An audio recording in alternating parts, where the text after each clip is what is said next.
RMC एक third rate web novel artist था जिसकी किसी भी कहानी से कुछ खास निकल नहीं पा रहा था। आखिर में उसने ज्यादा काम करते करते अपनी जान दे दी। अचानक वो खुद को नरक में पाता है जहां उसकी मुलाकात यमराज से होती है। इससे पहले कि आरएमसी कुछ बोल सके, यमराज उसे बताते हैं कि वो काफी लकी है क्योंकि वो एक यूनिक नंबर के साथ नरक में आया है। इसीलिए उसे एक इच्छा पूरी करने का मौका दिया जाता है, बस एक शर्त के साथ कि वो भगवान बनने की इच्छा नहीं कर सकता, जो कि साफ बात है। आरएमसी कुछ सोचता है और कहता है कि वो किसी नॉवल की दुनिया में पुनर्जन्म लेना चाहता है। यमराज उसकी बात मान लेते हैं और पूछते हैं कि वो कौन सी नॉवल चुनना चाहता है, अपनी लिखी हुई छोड़कर। आरएमसी बहुत सोचने के बाद एक अजीब नाम वाली नॉवल चुनता है, I became the delinquent underachiever of Hunter school. Yamraj उसे 2 और वरदान देते हैं। पहला, उसे उस कहानी के शुरू होने से 2 साल पहले भेजा जाएगा। दूसरा, उसे सेलिब्रिटीज जैसी हैंडसम शक्ल दी जाएगी ताकि वो लड़कियों को पटाने का सपना पूरा कर सके। फिर आरएमसी की आत्मा कंग शिन हुक नाम के व्यक्ति के शरीर में चली जाती है जो कहानी का सबसे बेकार किरदार था। उसने अपना एप्टीट्यूड टेस्ट फेल कर दिया था जिसके कारण उसे एक साधारण स्कूल में जाना पड़ा था। बाद में एक नया कानून आने के बाद उसका दोबारा टेस्ट हुआ और उसने हंटर के रूप में अवेकनिंग पाई। हमारा आरएमसी समझ जाता है कि उसका दूसरा जीवन शायद पहले से भी बुरा होने वाला है क्योंकि उसे कहानी के मुख्य किरदार का नहीं बल्कि एक साइड किरदार का शरीर मिला है। उसे कंगशिन हुक की यादें मिलने लगती हैं कि वो स्वॉर्ड्समैनशिप का टीचर है और मुख्य किरदार की क्लास के बगल वाली क्लास को पढ़ाता। मानसिक संघर्ष के बाद वो अपनी आंखें खोलता है और महसूस करता है कि हाँ, अब वो सच में कांगशिन हुक बन चुका है। तभी उसके फोन पर चेज गिल्ड के फाइनेंस टीम का कॉल आता है। वे उससे उसके कॉन्ट्रैक्ट टर्मिनेशन की पुष्टि मांगते हैं। कॉल खत्म होने के कुछ ही देर बाद उसके अकाउंट में 38 मिलियन वॉन क्रेडिट हो जाते हैं, जिससे उसकी कुल रकम बढ़कर 300 मिलियन वॉन हो जाती है। कांग ये देखकर दंग रह जाता है और बेकार किरदार होने का सारा दुख उसी पल गायब हो जाता है। वो बिस्तर से उछलकर खिड़की के पास जाता है और महसूस करता है कि अब वो सच में कंग शिन हुक बन चुका है। कांग की यादों से उसे मालूम होता है कि उसने जिंदगी में बहुत संघर्ष किया था, लेकिन अब जब उसके पास 300 मिलियन वॉन है, उसे लगता है कि उसने अपनी ड्रीम मनी पा ली है। पिछली जिंदगी में वो मुश्किल से जी पाता था और अब अचानक उसके पास सब कुछ है, पैसे, अच्छी स्किल्स, हैंडसम लुक्स और युवा शरीर। ये सब देखकर वो मुस्कुराता है और सोचता है, इस बार जिंदगी में अपने हिसाब से जीऊंगा। ऐसा लगता है कि अब वो बी रैंक हंटर बन चुका है, लेकिन वो कहानी के मुख्य पात्र ली जियोंग जितना अमीर या लोकप्रिय नहीं है। हालांकि कॉन्ग को इसकी कोई परवाह नहीं है क्योंकि वो बस सरल जीवन जीना चाहता है। एक चौंकाने वाले खुलासे में पता चलता है कि इस नॉवल में वास्तव में 2 मुख्य पात्र हैं। असली मुख्य पात्र किम डो ही है, लेकिन बाद में ली जियोंग को किम के शरीर में भेजा गया। ली जियोंग फिर कहानी की जानकारी का उपयोग करके उन पॉइंट्स और स्थानों पर पहुंचता है जो असली मुख्य पात्र के लिए उपयोगी होने वाले थे। इसके अलावा उसने अपनी दौलत का इस्तेमाल करके सभी तरह के इलिक्सर या दवाई और शक्तिवर्धक खरीदे क्योंकि उसके लिए ये आसानी से मिल जाते थे। इन सब के जरिए वो अंततः किम के टैलेंट लेवल तक पहुंचने में सफल हो गया। लेकिन हमारा एमसी का रास्ता बिल्कुल अलग है क्योंकि वो कॉन्ग के शरीर में गया। हमारा एमसी ये तय करता है कि उसे कहानी के दोनों मुख्य पात्रों से प्रतिस्पर्धा करने की जरूरत नहीं है क्योंकि वो शुरुआत में ही उनके मुकाबले कोई मैच नहीं है। वो केवल अच्छा जीवन जीना चाहता था और कॉन्ग के साथ अपनी स्थिति से संतुष्ट है। हालांकि भविष्य में एक दिन ऐसा आएगा जब दुनिया संकट में जाएगी। असली कहानी में किम और ली ने मिलकर दुनिया को बचाने के लिए आक्रांताओं से लड़ाई की थी। अब जबकि कॉन्ग कहानी का हिस्सा बन चुका है तो वो सोचता है कि अब क्या ये दोनों फिर से मानवता की आखिरी उम्मीद बन पाएंगे। तभी कॉन्ग को पहले हंटर स्कूल से एक टेक्स्ट आता है कि उसे तलवारबाजी का इंस्ट्रक्टर नियुक्त किया गया है। टेक्स्ट देखने के बाद कॉन्ग तय करता है कि वो बस असली कहानी का अनुसरण करेगा जब तक कि दुनिया पूरी तरह से अराजकता में नहीं फंस जाती। स्कूल में पहुंचने से पहले हमारा एमसी कॉन्ग के पिछले मालिक के बारे में जानकारी हासिल करता है।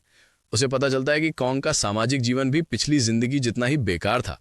उसके पास सिर्फ 12 कॉन्टैक्ट्स थे और ऐसा लगता है कि उसने जानबूझकर दुनिया से दूरी बनाई थी। पिछली जिंदगी में हमारे एमसी को उन चीजों में कोई दिलचस्पी नहीं थी जो दूसरों के लिए जीवन को मजेदार बनाती हैं, जैसे कि शादी और बच्चे। वो हमेशा अकेला रहना पसंद करता था और कहता था कि वो वेब नॉवेल्स के साथ ही शादीशुदा है। वो खुद से निराश था क्योंकि वो एक third rated web novel artist था। लेकिन अब वर्तमान जीवन में उसका लक्ष्य है कि वो अपनी जिंदगी का पूरा आनंद ले सके। थोड़ी देर बाद वो स्कूल में रिपोर्ट करता है जहां उसे इंस्ट्रक्टर के रूप में नियुक्त किया गया है। वो ऑफिस में प्रवेश करता है और सबसे पहले व्यक्ति से उत्साहपूर्वक अपना परिचय देता है, लेकिन व्यक्ति उसे भूत देख जैसी नजर से घूरता है। कॉन्ग शर्मिंदगी से मरने वाला था जब व्यक्ति आखिरकार उठकर उसे अभिवादन करता है। वो खुद को पार्क योनुक के रूप में परिचित कराता है। पार्क उसे बताता है कि वे सीड बर्ड्स होंगे। कॉन्ग बड़ी मुस्कान के साथ कहता है कि वो पार्क के साथ काम करने के लिए उत्साहित है। लड़कियां ये सुनकर और भी शर्मिंदा हो गई, क्योंकि चेस गिल्ड एक प्रतिष्ठित गिल्ड है। वे लगातार उसकी तारीफ करती रहीं। तभी एक हरा बालों वाला लड़का जोंग हियन सिक वहां आया। उसने बताया कि वो दूसरे साल के छात्रों को भालाबाजी पढ़ाता है। उसने ये भी जोड़ा कि वो होरांग गिल्ड का सदस्य रहा है और छठे हंटर स्कूल का ग्रेजुएट है। जोंग ने कॉन्ग से पूछा कि वो किस हंटर स्कूल से है, क्योंकि वो बहुत लोकप्रिय लगता है। बड़ी मुस्कान के साथ कांग ने बताया कि उसने हंटर स्कूल से ग्रेजुएट नहीं किया। तुरंत ही उसने ये कहा। कमरे का माहौल बदल गया और एक लड़की ने उससे पूछा कि बिना हंटर स्कूल से ग्रेजुएट हुए वो हंटर कैसे बन पाया। उन्होंने सोचा कि शायद उसने विदेश में पढ़ाई की है, लेकिन कांग ने उन्हें बताया कि वो देसी कोरियाई है और याद दिलाया कि कुछ हंटर ऐसे भी हैं जिन्होंने हंटर स्कूल से ग्रेजुएट नहीं किया। इससे कमरे का मूड गिर गया और जोंग पलटा और कहने लगा कि कॉन्ग सिर्फ समय की बर्बादी है। लड़कियां उसके पीछे पीछे चलीं और बात करने लगीं कि वे उससे मिलने के लिए उत्साहित थीं, क्योंकि वो चेस गिल्ड से था। लेकिन अब उन्हें गुस्सा और घृणा हो रही है कि वो गैर हंटर स्कूल से आया है। इससे कॉन्ग के अंदर असहजता की भावना उठी और सिस्टम ने पिछले बॉडी के मालिक की और यादें लोड करनी शुरू कर दी। पता चला कि एक हंटर फैक्टर टेस्ट किट था और ये किसी की हंटर एबिलिटी जांचने का सबसे सटीक तरीका था, लेकिन काफी महंगा था। जहां कांग बड़ा हुआ, अनाथालय में निदेशक ने इस किट के पैसे गबन कर दिए थे, लेकिन अंततः उसे गिरफ्तार कर लिया गया। इसके बाद कांग का परीक्षण हुआ और पता चला कि उसमें हंटर बनने की सक्षम क्षमता है, लेकिन वो पहले ही नॉर्मल स्कूल से ग्रेजुएट हो चुका था, जिससे उसे हंटर स्कूल के छात्रों जैसी शिक्षा नहीं मिली। दोनों पक्षों के बीच का यह अंतर बाद में विभाजन का कारण बना, लेकिन इसके खिलाफ एक प्रदर्शन हुआ जिसमें anti non Hunter discrimination act की मांग की गई। काफी दबाव के बाद ये बिल पास हो गया और गैर हंटर स्कूल के ग्रेजुएट्स को नौकरियां मिलने लगीं, लेकिन इससे दोनों समूहों के बीच नफरत और भी बढ़ गई।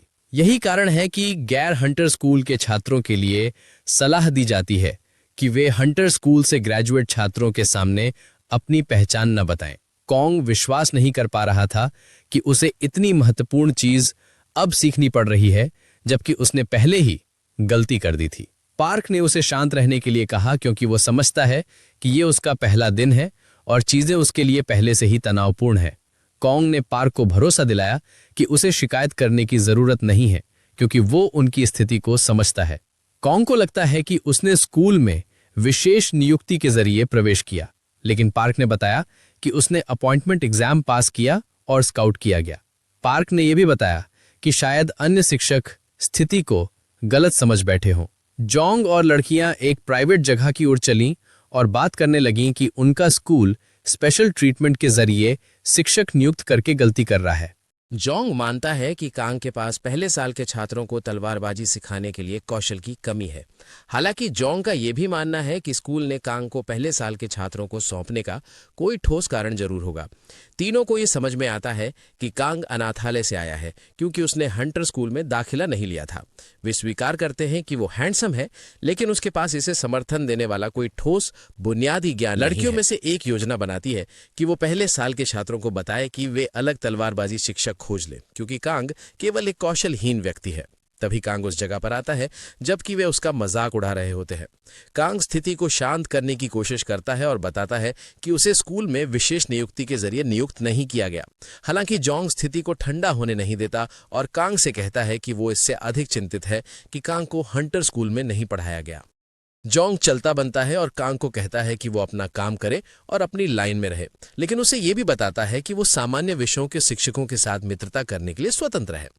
लड़कियों में से एक ये जिक्र करती है कि कांग एक बी रैंक हंटर है, लेकिन जोंग मानता है कि कांग ने इस रैंक को पाने के लिए चाल चली। जोंग फिर सुझाव देता है कि अगर कांग अपनी स्थिति से खुश नहीं है तो वे सम्मान की जंग करें।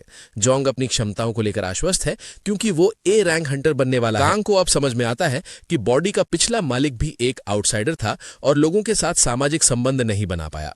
वो अपने पिछले जीवन में भी असफल था और महसूस करता है कि वे दोनों ही अभागे पात्र थे। हालांकि कांग अब हार मानने के लिए तैयार नहीं है और वो जोंग से कहता है कि वो द्वंद्व में लड़ने के लिए तैयार है। जोंग ये सुनकर हंसता है और मानता है कि कांग ये द्वंद्व इसलिए स्वीकार कर रहा है क्योंकि उसके सम्मान को चोट लगी और वहां लड़कियों की मौजूदगी भी है। जोंग तय करता है कि वो कांग को सिर्फ एक मौका देगा पीछे हटने का, लेकिन कांग जिद करता है कि वो जोंग के साथ द्वंद्व लेने के लिए तैयार है। कांग कहता है कि वो साइड में खड़ा होकर सहन नहीं कर सकता कि जोंग उसके बारे में बकवास बोले सिर्फ इसलिए कि वो नियमित स्कूल गया था। कांग एक कदम आगे बढ़ता है और कहता है कि जोंग द्वंद्व को तभी स्वीकार कर सकता है जब वो खुद ए रैंक तक पहुंच जाए। जोंग हॉरर फिल्म के किसी चरित्र की तरह भयानक मुस्कान देता है और कांग को याद दिलाता है कि द्वंद्व के दौरान जो भी चोट लगेगी उसकी जिम्मेदारी वो खुद लेगा। कांग उसे चुप कराता है और कहता है कि वो साहसी है। वो सुझाव देता है कि द्वंद्व के लिए भाला प्रशिक्षण मैदान का इस्तेमाल किया जाए 1 सप्ताह बाद।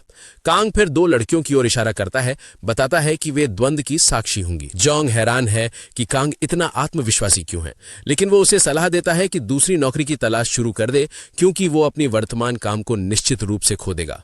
उस दिन बाद में कांग अपने कक्ष की ओर बढ़ता है और छात्र उसकी हैंडसम उपस्थिति देखकर हैरान रह जाते हैं।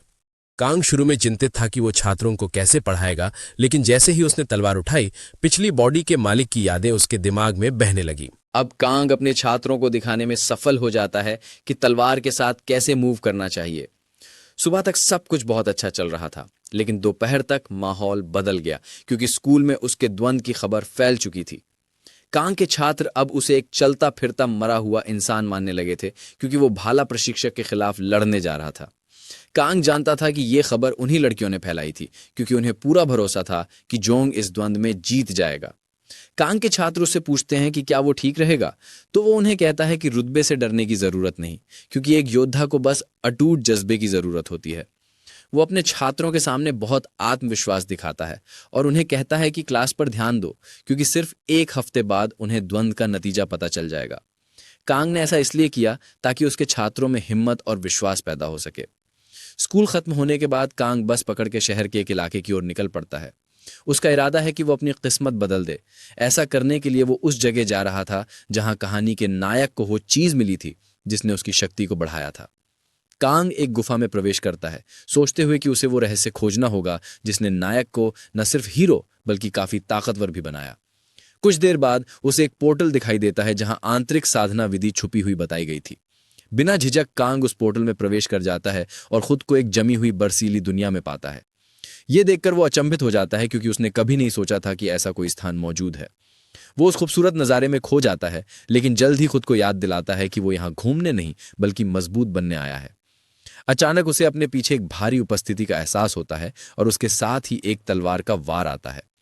कांग आखिरी मल में बर्फीली जमीन पर गिरकर उस वार से बच जाता, नहीं तो वो 2 हिस्सों में कट जाता। वो अभी स्थिति को समझ ही रहा था कि उसे पीछे से एक आवाज सुनाई देती है। वो एक सफेद चोगा पहने बूढ़े व्यक्ति की आवाज थी। वो बूढ़ा व्यक्ति कांग की चपलता की प्रशंसा करता है और कहता है कि वो कोई साधारण आदमी नहीं है। इससे पहले कि कांग कुछ समझ पाए, एक तलवार उसकी गर्दन पर टिक जाती है और बूढ़ा व्यक्ति पूछता है कि वो किस संप्रदाय सेक्ट का है और बर्फीले मैदानों में क्यों आया है। कांग हैरान हो जाता है जब उसे पता चलता है कि वो बूढ़ा आदमी चीनी भाषा में बात कर रहा है, लेकिन किसी कारणवश वो उसे पूरी तरह समझ पा रहा है। उसे एहसास होता है कि जिस शरीर में वो आया है उसका पूर्व मालिक चीनी भाषा जानता था। कांग धीरे धीरे अपने हाथ ऊपर उठाता है और कहता है कि वो दक्षिण कोरिया के हंटर एकेडमी का शिक्षक है और वो पोर्टल के जरिए इस छुपे हुए स्थान में आ गया।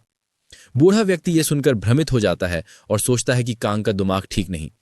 कांग पोर्टल की ओर इशारा करता है, लेकिन किसी कारणवश बूढ़ा व्यक्ति पोर्टल को देख नहीं पाता। वो बूढ़ा व्यक्ति बताता है कि वो इस स्थान में बहुत समय से कैद है। उसने 30 साल के बाद गिनती छोड़ दी थी। कांग को लगता है कि बूढ़ा व्यक्ति बकवास कर रहा है, लेकिन फिर वो पूछता है कि क्या वो चोयू रायांग है। बूढ़ा व्यक्ति आश्चर्यचकित होकर इसकी पुष्टि करता है और पूछता है कि कांग को ये कैसे पता। तब पता चलता है कि कांग को ये इसलिए पता था क्योंकि चोयू रायांग वही व्यक्ति था जिसने वो साधना विधि छोड़ी थी जिससे कहानी का नायक अपनी ताकत हासिल करता है। लेकिन कांग तब हैरान रह जाता है जब वह उस बूढ़े व्यक्ति चो को देखता है। क्योंकि कहानी के नायक शियांग ने तो उसे कभी नहीं देखा था। कहानी के नायक को जब वह मार्शल आर्ट्स की किताब मिली थी, उसमें लिखा था कि चो यूरायंग पहले ही अमरता यानी इमॉर्टैलिटी प्राप्त कर चुका था, इसलिए शायद नायक उससे कभी मिला ही नहीं। कांग को याद आता है कि उसने यमराज से इच्छा की थी कि उसे कहानी शुरू होने से 2 साल पहले भेजा जाए। लगता है वह समय चो के अमर बनने से ठीक पहले का है। चूंकि कांग यह नहीं कह सकता था कि उसने यह सब एक किताब में पढ़ा है, वह बूढ़े व्यक्ति से कहता है कि उसने यह कहानी बहुत पहले किसी से सुनी थी। चो उत्सुक होकर कहता है, कहानी मुझे सुनाओ। कांग तुरंत कहानी को संक्षेप में बताता है। कहता है कि चो एक महान नायक था जिसने एक भयानक ड्रैगन को मार गिराया था। चो यह सुनकर खुश हो जाता है क्योंकि उसे लगता है कि किसी ने उसकी लड़ाई देखी थी। वहीं कांग अंदर ही अंदर राहत महसूस करता है क्योंकि वह बस उपन्यास की कहानी जोड़कर बोल रहा था। अचानक कांग सिर झुकाकर चो से कहता है, कृपया मुझे असली तलवारबाजी यानी रियल सोर्ड्समैनशिप सिखाइए। चो पहले तो हैरान हो जाता है कि यह लड़का अचानक सीखने की गुहार क्यों कर रहा है, लेकिन वह साफ मना कर देता है। वह कहता है, मैं तुम्हारी जान बख्श देता हूं, लेकिन तुरंत यहां से निकल जाओ। जैसे ही चो मुड़कर जाने लगता है, टांग हार नहीं मानता। वह कहता है, मेरा जल्द ही एक द्वंद्व होने वाला है एक भाला चलाने वाले योद्धा से। हर कोई तलवार को कमजोर समझता है और भाले की बहुमुखी प्रतिभा की तारीफ करता है। सच कहूं तो मैं उस आदमी को हरा नहीं सकता, इसलिए मैं यहां उत्तर जानने आया हूं। फिर वह कहता है, अगर आप मेरी मदद नहीं करेंगे तो मैं जाकर उस भाले वाले से माफी मांग लूंगा और मान लूंगा कि भाला तलवार से श्रेष्ठ यानी सुपीरियर है। यह सुनकर चो गुस्से से तिलमिला उठता है। वह तलवार के बारे में कोई बुरा शब्द नहीं सुन सकता था। गर्व से भरे चो ने अंत में तय किया कि वह कांग की थोड़ी मदद करेगा। कांग खुश हो जाता है क्योंकि उसकी चाल सफल हो गई थी। वह जानता था कि यह बूढ़ा व्यक्ति अपनी तलवारबाजी पर बहुत गर्व करता है। चो अपनी उंगली कांग की ओर इंगित करता है और उसके शरीर में एक तेज यांग ऊर्जा प्रवाहित कर देता है। कांग को भीषण दर्द महसूस होता है और चो बताता है, मैंने तुम्हारी नसों में जीवंत यांग ऊर्जा प्रवाहित की है। तुम्हारा दांतेन 4 दिनों में खुल जाएगा और 6 दिन बाद तुम खुद में परिवर्तन महसूस करोगे। वह आगे कहता है, अब जो मैंने तुम्हारे लिए किया है उसके बाद तुम्हें किसी से डरने की जरूरत नहीं, कोई भी तुम्हें फिर कभी नहीं हरा पाएगा। चो यह भी कहता है कि जब तुम द्वंद्व जीत जाओ तो वापस मेरे पास आना। मैं चाहता हूं कि दुनिया जाने कि तलवार अब भी सबसे महान हथियार है। 1 हफ्ते बाद कांग और जोंग भाला प्रशिक्षण मैदान में अपने द्वंद्व के लिए मिलते हैं। बाकी शिक्षक भी वहां दर्शक के रूप में मौजूद थे। जैसा कि उम्मीद थी, जोंग कांग का मजाक उड़ाता है, कहता है, तैयार रहो, पिटने वाले हो। वह कांग को किसी खतरे के रूप में नहीं देखता और कहता है, पहला वार तुम कर सकते हो। कांग यह प्रस्ताव ठुकराता नहीं क्योंकि उसे नहीं पता था कि वह अब वास्तव में कितना मजबूत हो चुका है। वह पूरा दृढ़ निश्चय लेकर हवा में छलांग लगाता है। अब जो भी हो, जीतना ही है। और जैसे ही उसकी तलवार जोंग से टकराती है, एक ही वार में कांग की तलवार जोंग के कपड़े चीरते हुए उसे उसके अंडरवेयर तक गिरा देती है। सभी दर्शक स्तब्ध रह जाते हैं जब वे देखते हैं कि जोंग जमीन पर गिरकर बेहोश हो चुका है। यह सब देखकर कांग खुद भी हैरान रह जाता है और रेफरी तुरंत उसे विजेता घोषित कर देता है। फिर रेफरी जोर से एम्बुलेंस बुलाने के लिए कहता है क्योंकि जोंग पूरी तरह बेहोश और लड़ने की हालत में नहीं था। कांग वहीं स्तब्ध खड़ा रहता है, सोचते हुए कि आखिर उस बूढ़े व्यक्ति चो ने उसके साथ क्या किया था। तभी पार्क दौड़ते हुए आता है, ये देखने की कांग ठीक तो है ना। पार्क बहुत प्रभावित होकर कहता है, यार जिस तरह तुमने जोंग को एक ही बार में गिरा दिया वो अविश्वसनीय था।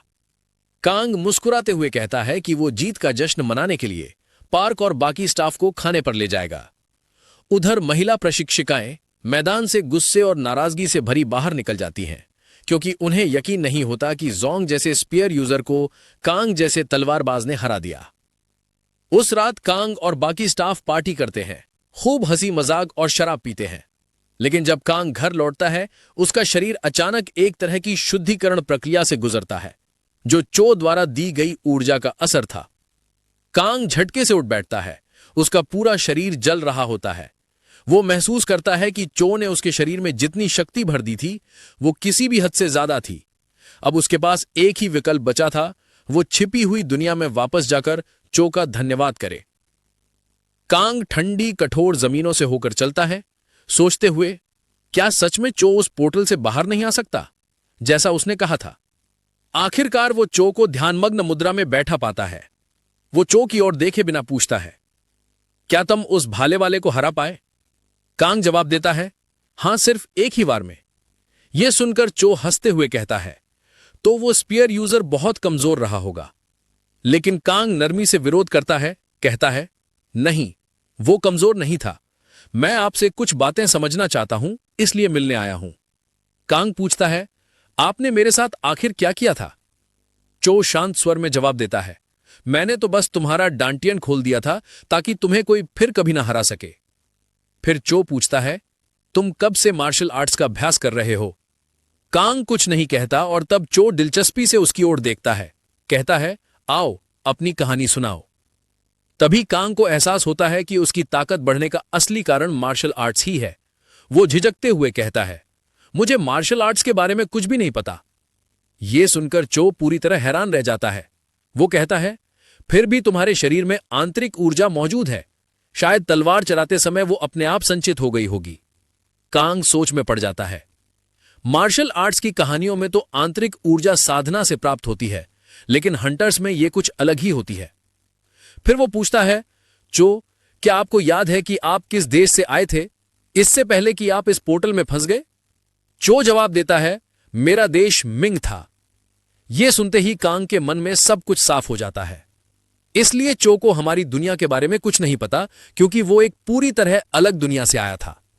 कांग धीरे से कहता है, आपकी दुनिया अब बाहर नहीं रही, अब मार्शल आर्ट्स का अस्तित्व समाप्त हो गया है। चो स्तब्ध रह जाता है और कांग आगे कहता है, एक नई शक्ति, डिफरेंट पावर उभर आई है और उसी के कारण धीरे धीरे मार्शल आर्ट्स नष्ट हो गया। कांग ये नहीं बताता कि वो दूसरी दुनिया से आया है, बस इतना कहता है कि दुनिया अब वैसी नहीं रही। चो हमेशा की तरह उसकी बात पर यकीन कर लेता है और कहता है, मुझे तो समय का भी अंदाजा नहीं रहा। बहुत अरसे से मैं इस पोर्टल में बंद हूं। तभी कांग मुस्कुराते हुए कहता है, आपको भूख लगी है ना? मैं आपके लिए खाना लाया हूं। कांग चो को एक स्वीट रैप देता है और जैसे ही चो उसे खाता है वो एकदम खुश होकर म्यू जैसी प्यारी आवाज निकालता है। खाते हुए चो हंसते हुए कहता है, हमारे जमाने में तो लोग जिनसेंग खाते थे ताकि स्मॉल पॉक्स से बच सकें। ये सुनकर कांग हंस पड़ता है और अपने बैग से एक चॉकलेट बार निकालता है। वो चो को देता है और कहता है, ये ठंड में काम आता है। चो बिना झिझके एक बाइट लेता है और अगले ही पल फिर वही म्यू जैसी प्यारी आवाज निकालता है। उसे चॉकलेट इतनी पसंद आती है कि वो कहता है, थोड़ा और दो ना। थोड़ी ही देर में चो ने कांग द्वारा लाया गया सारा जंक फूड खा डाला। वो संतुष्ट होकर कहता है, बाहर की दुनिया का खाना वाकई बहुत स्वादिष्ट है। फिर कांग जिज्ञासापूर्वक पूछता है, गुरुजी, यहां तो कोई फल या जानवर भी नहीं दिखते, आप अब तक भूखे कैसे नहीं मरे? चो शांत भाव से जवाब देता है, जब से मैं इस हिडन रेल्म में आया हूं मुझे भूख की जरूरत नहीं पड़ी। मेरे शरीर को बस इंटरनल एनर्जी चाहिए और मैं ठीक रहता हूं। कांग के मन में डर बैठ जाता है, ये तो पागल मार्शल आर्टिस्ट है। वो सोचने लगता है कि शायद उसे अब भागकर घर लौट जाना चाहिए। तभी चो गंभीर स्वर में कहता है, तो अब बाहर की दुनिया में मार्शल आर्ट्स का अस्तित्व नहीं है और उनकी जगह हंटर्स ने ले ली है? कांग सिर झुकाकर हां कह देता है। चो लंबी सांस लेकर कहता है, मैं बहुत समय से इमॉर्टैलिटी प्राप्त करने का मार्ग खोज रहा हूं और अब लगता है कि तुम ही अकेले बचे हुए मार्शल आर्टिस्ट हो। वो आगे कहता है, तुमने असली शक्ति का अनुभव किया है, बताओ उसे किस लिए प्रयोग करोगे? कांग हल्के फुल्के अंदाज में जवाब देता है, मैं तो बस साधारण और खुशहाल जिंदगी जीना चाहता हूं। ये सुनकर चो पहले तो चौंकता है, फिर मुस्कुराता है। कमाल है, इतनी शक्ति फिर भी कोई लालच नहीं। फिर वो कहता है, तुम सच्चे दिल वाले हो और एक शिक्षक भी, इसलिए मैं तुम्हें अपना डिसाइपल बनाना चाहता हूं। लेकिन तभी कांग साफ इनकार कर देता है। चो हैरान होकर दोबारा पूछता है, क्या तुमने सच में मना किया? कांग विनम्रता से जवाब देता है, जी हां, मुझे और शक्तिशाली बनने की कोई इच्छा नहीं। मैं तो बस उस ड्यूअल को जीतना चाहता था और जीत गया। अब मैं सामान्य जीवन जीना चाहता हूं। चो कांग की आंखों में देखता है और समझ जाता है कि वो झूठ नहीं बोल रहा है। वो कहता है, ठीक है, अब तुम जा सकते हो, मुझे अपनी अमरता की असेंशन की तैयारी करनी है। कांग जिज्ञासापूर्वक पूछता है, रेल्म ऑफ इमॉर्टल्स में कैसे जाएंगे? चो शांत स्वर में उत्तर देता है, मैंने martial peak of martial arts प्राप्त कर ली है और साथ ही मैंने तुम्हारी मदद करके वर्च्यू भी अर्जित किया है। अब बस थोड़ा और कल्टीवेशन बाकी है, फिर मैं अमर हो जाऊंगा। कांग आश्चर्य से पूछता है, तो आप अपनी कला और गुप्त टेक्निक्स और मैनुअल्स छोड़कर नहीं जाएंगे? चो हल्के से हंसकर कहता है, छोड़कर क्यों जाऊं? बाहर अब कोई मार्शल आर्टिस्ट तो बचा नहीं, फिर उन्हें पढ़ेगा कौन? कांग ये सुनकर अंदर तक हिल जाता है, क्योंकि अगर चो सच में अपने मार्शल सीक्रेट्स छोड़कर नहीं गया तो कहानी का नायक श्यांग उन्हें कभी नहीं पाएगा। ऐसा करने से सियांग जियांग कभी भी किम के बराबर नहीं पहुंच पाएगा, और जब किम के सामने कोई चुनौती नहीं रहेगी तो उसे भी मजबूत बनने की प्रेरणा नहीं मिलेगी। अंत में यही चीज दुनिया को कियोस एंड डिस्ट्रक्शन में ढकेल देगी। कांग को अचानक एहसास होता है कि उसने तो बस साइड से कहानी जीने की कोशिश की थी, पर उसने अनजाने में कहानी का बड़ा हिस्सा बदल दिया है। वो तुरंत चो के पैरों में गिरकर कहता है, गुरुजी, कृपया मुझे अपना शिष्य बना लीजिए, मैंने बिना सोचे समझे बहुत बड़ी गलती कर दी। चो उसकी इस अचानक बदली बात से चकित रह जाता है। कांग जल्दी से समझाता है, आपकी अद्भुत मार्शल आर्ट्स अगर मुझ तक नहीं पहुंची तो ये पूरी तरह व्यर्थ चली जाएगी। मैं ये विद्या सीखना चाहता हूं ताकि बाद में चैन की जिंदगी जी सकूं। कांग उसे और मनाने के लिए कहता है, गुरुजी, मैं आपके लिए बहुत सारा खाना भी लाऊंगा। चो मुस्कुराकर चेतावनी देता है, मेरी ट्रेनिंग पहले से कहीं ज्यादा कठिन होगी। लेकिन कांग आत्मविश्वास से कहता है, मुझे कोई डर नहीं, मैं हर दर्द सह लूंगा। दूसरी तरफ स्कूल में द्वंद्व की खबर तेजी से वायरल हो गई। सबको पता चल गया कि जोंग हार गया, और सबसे मजेदार बात यह थी कि वो स्पॉन्ज बॉब वाला अंडरवियर पहने था। जिन लोगों ने उसे कभी नीचा दिखाया था वे सब अब ग्रुप चैट्स में उसकी खिल्ली उड़ा रहे थे। पार्क तो वैसे भी जोंग को पसंद नहीं करता था, इसलिए वो तो कांग की जीत से बेहद खुश था। कांग की जीत ने यह साबित कर दिया कि साधारण स्कूलों से पढ़े लोग भी काबिल हो सकते हैं। इसके अलावा सबको कांग का विनम्र स्वभाव भी अच्छा लगा, क्योंकि उसने अपनी जीत का कोई इनाम नहीं मांगा। हालांकि असल में वो मांगना भूल गया था। कांग को अब स्कूल के सब लोगों से अच्छा व्यवहार मिल रहा था और उसे लगता है कि वो अब अपने सपनों वाली जिंदगी के करीब है। उसने चो से वादा किया था कि वो हर वीकेंड पर ट्रेनिंग करने जाएगा और हफ्ते के बाकी दिन बस जिंदगी का मजा लेगा। अगले दिन कांग जब अपने क्लासरूम में पहुंचा तो सारे विद्यार्थी सीधे खड़े हो गए और उसे सलाम किया। उन्होंने कहा, सर, हम भी अब कभी नहीं डरेंगे, जैसा आपने सिखाया। सबको पता चल चुका था कि कांग ने जोंग को एक ही बार में हराया। कांग मुस्कुराते हुए पूछता है, तुम लोगों को कैसे पता चला? लड़ाई तो सिर्फ स्टाफ के लिए थी। तब एक छात्र बताता है, सर, मेरे बड़े भाई स्कूल में टीचर हैं, उन्होंने ही बताया। कांग हंसकर कहता है, ठीक है, अब किताबें खोलो और ध्यान लगाओ। वो अपने खुशहाल जीवन से बेहद प्रसन्न था और चाहता था कि ये शांति हमेशा बनी रहे। दोपहर के ब्रेक में वो कैफेटेरिया में खाना लेने गया, लेकिन वहां एक अजीब स्थिति बन गई, क्योंकि उसने बाकी सब की तुलना में ज्यादा खाना मांग लिया। थाली में तरह तरह के स्वादिष्ट व्यंजन देखकर वो खुशी खुशी खाने में लग गया। तभी अचानक एक महिला उसके सामने आई और बोली, क्या आप वही मिस्टर कांग हैं जो स्कूल में स्वॉर्ड्समैनशिप सिखाते हैं? कांग ने हां में सिर हिलाया, पर उसकी नजर अब भी उस महिला की भरी हुई प्लेट पर अटकी थी। महिला उसके सामने बैठ गई तो कांग ने जिज्ञासु पूर्वक पूछा, क्या हम पहले से एक दूसरे को जानते हैं? लड़की हल्के से मुस्कुराते हुए बोली, कांग, तुम तो काफी बड़े एक्टर हो। फिर उसने हंसते हुए कहा, थोड़ा रिलैक्स कर लो, कैफेटेरिया के अंदर कोई सीसीटीवी नहीं है। उसके बात करने के अंदाज से कांग को महसूस होता है कि ये लड़की उसे सच में जानती है, लेकिन उसे समझ नहीं आता कि वो उसे पहचान क्यों नहीं कर रहा है, क्योंकि आमतौर पर अगर वो किसी जान पहचान वाले से मिलता है तो पिछली यादें अपने आप लौट आती हैं। तभी लड़की खुद ही अपना नाम बताती है, क्योंकि उसे लगता है कांग बिल्कुल ही कंफ्यूज है। वो कहती है, मेरा नाम सियोरा है। जैसे ही ये नाम उसके कानों में पड़ता है, कांग के दिमाग में एक झिलमिलाहट होती है। उसे याद आता है कि उसके फोन के कॉन्टैक्ट्स में भी एक नाम था, सियोरा। सियोरा मुस्कुराती है और कहती है, लगता है अब तुम्हें याद आ गया। फिर बताती है कि शायद उसका चेहरा इसलिए थोड़ा अलग लग रहा है क्योंकि उसने अपनी लुक थोड़ी बदल ली है, ताकि स्कूल में टीचर की तरह दिख सकें, क्योंकि अब वो वहीं काम कर रही है। ये सब कहते हुए सियोरा जोर जोर से हंसने लगती है, जबकि कांग अंदर ही अंदर सोच रहा होता है कि ये सब क्या चल रहा है। कांग को अचानक याद आता है कि नॉवल में सियोरा यानी शूर बाद में होम रूम टीचर बन जाती है, और सिर्फ यही नहीं, वो दूसरे वॉल्यूम की एक बहुत इंपॉर्टेंट कैरेक्टर थी जो इंटरनेशनल क्रिमिनल ऑर्गेनाइजेशन एंटागनिस्ट की मेंबर थी। ये एंटागनिस्ट, जिसे शॉर्ट में एंट्स कहा जाता था, एक एंटी हंटर ऑर्गेनाइजेशन थी। इन लोगों ने असंख्य हंटर्स का सफाया किया था, इसलिए ये इंटरनेशनल हंटर अलायंस के दुश्मन बन गए थे। लेकिन ये ग्रुप इतना गुप्त तरीके से काम करता था कि इन्हें पकड़ पाना लगभग नामुमकिन था। सियोरा देखती है कि कांग अभी भी टेंशन में है तो वो कहती है, थोड़ा शांत हो जाओ, यहाँ कोई निगरानी नहीं है। कांग को याद आता है कि उसने पूरी कहानी पढ़ी थी, लेकिन उसे कहीं भी ये याद नहीं था कि उसका कैरेक्टर कभी इस क्रिमिनल ऑर्गेनाइजेशन में शामिल हुआ था।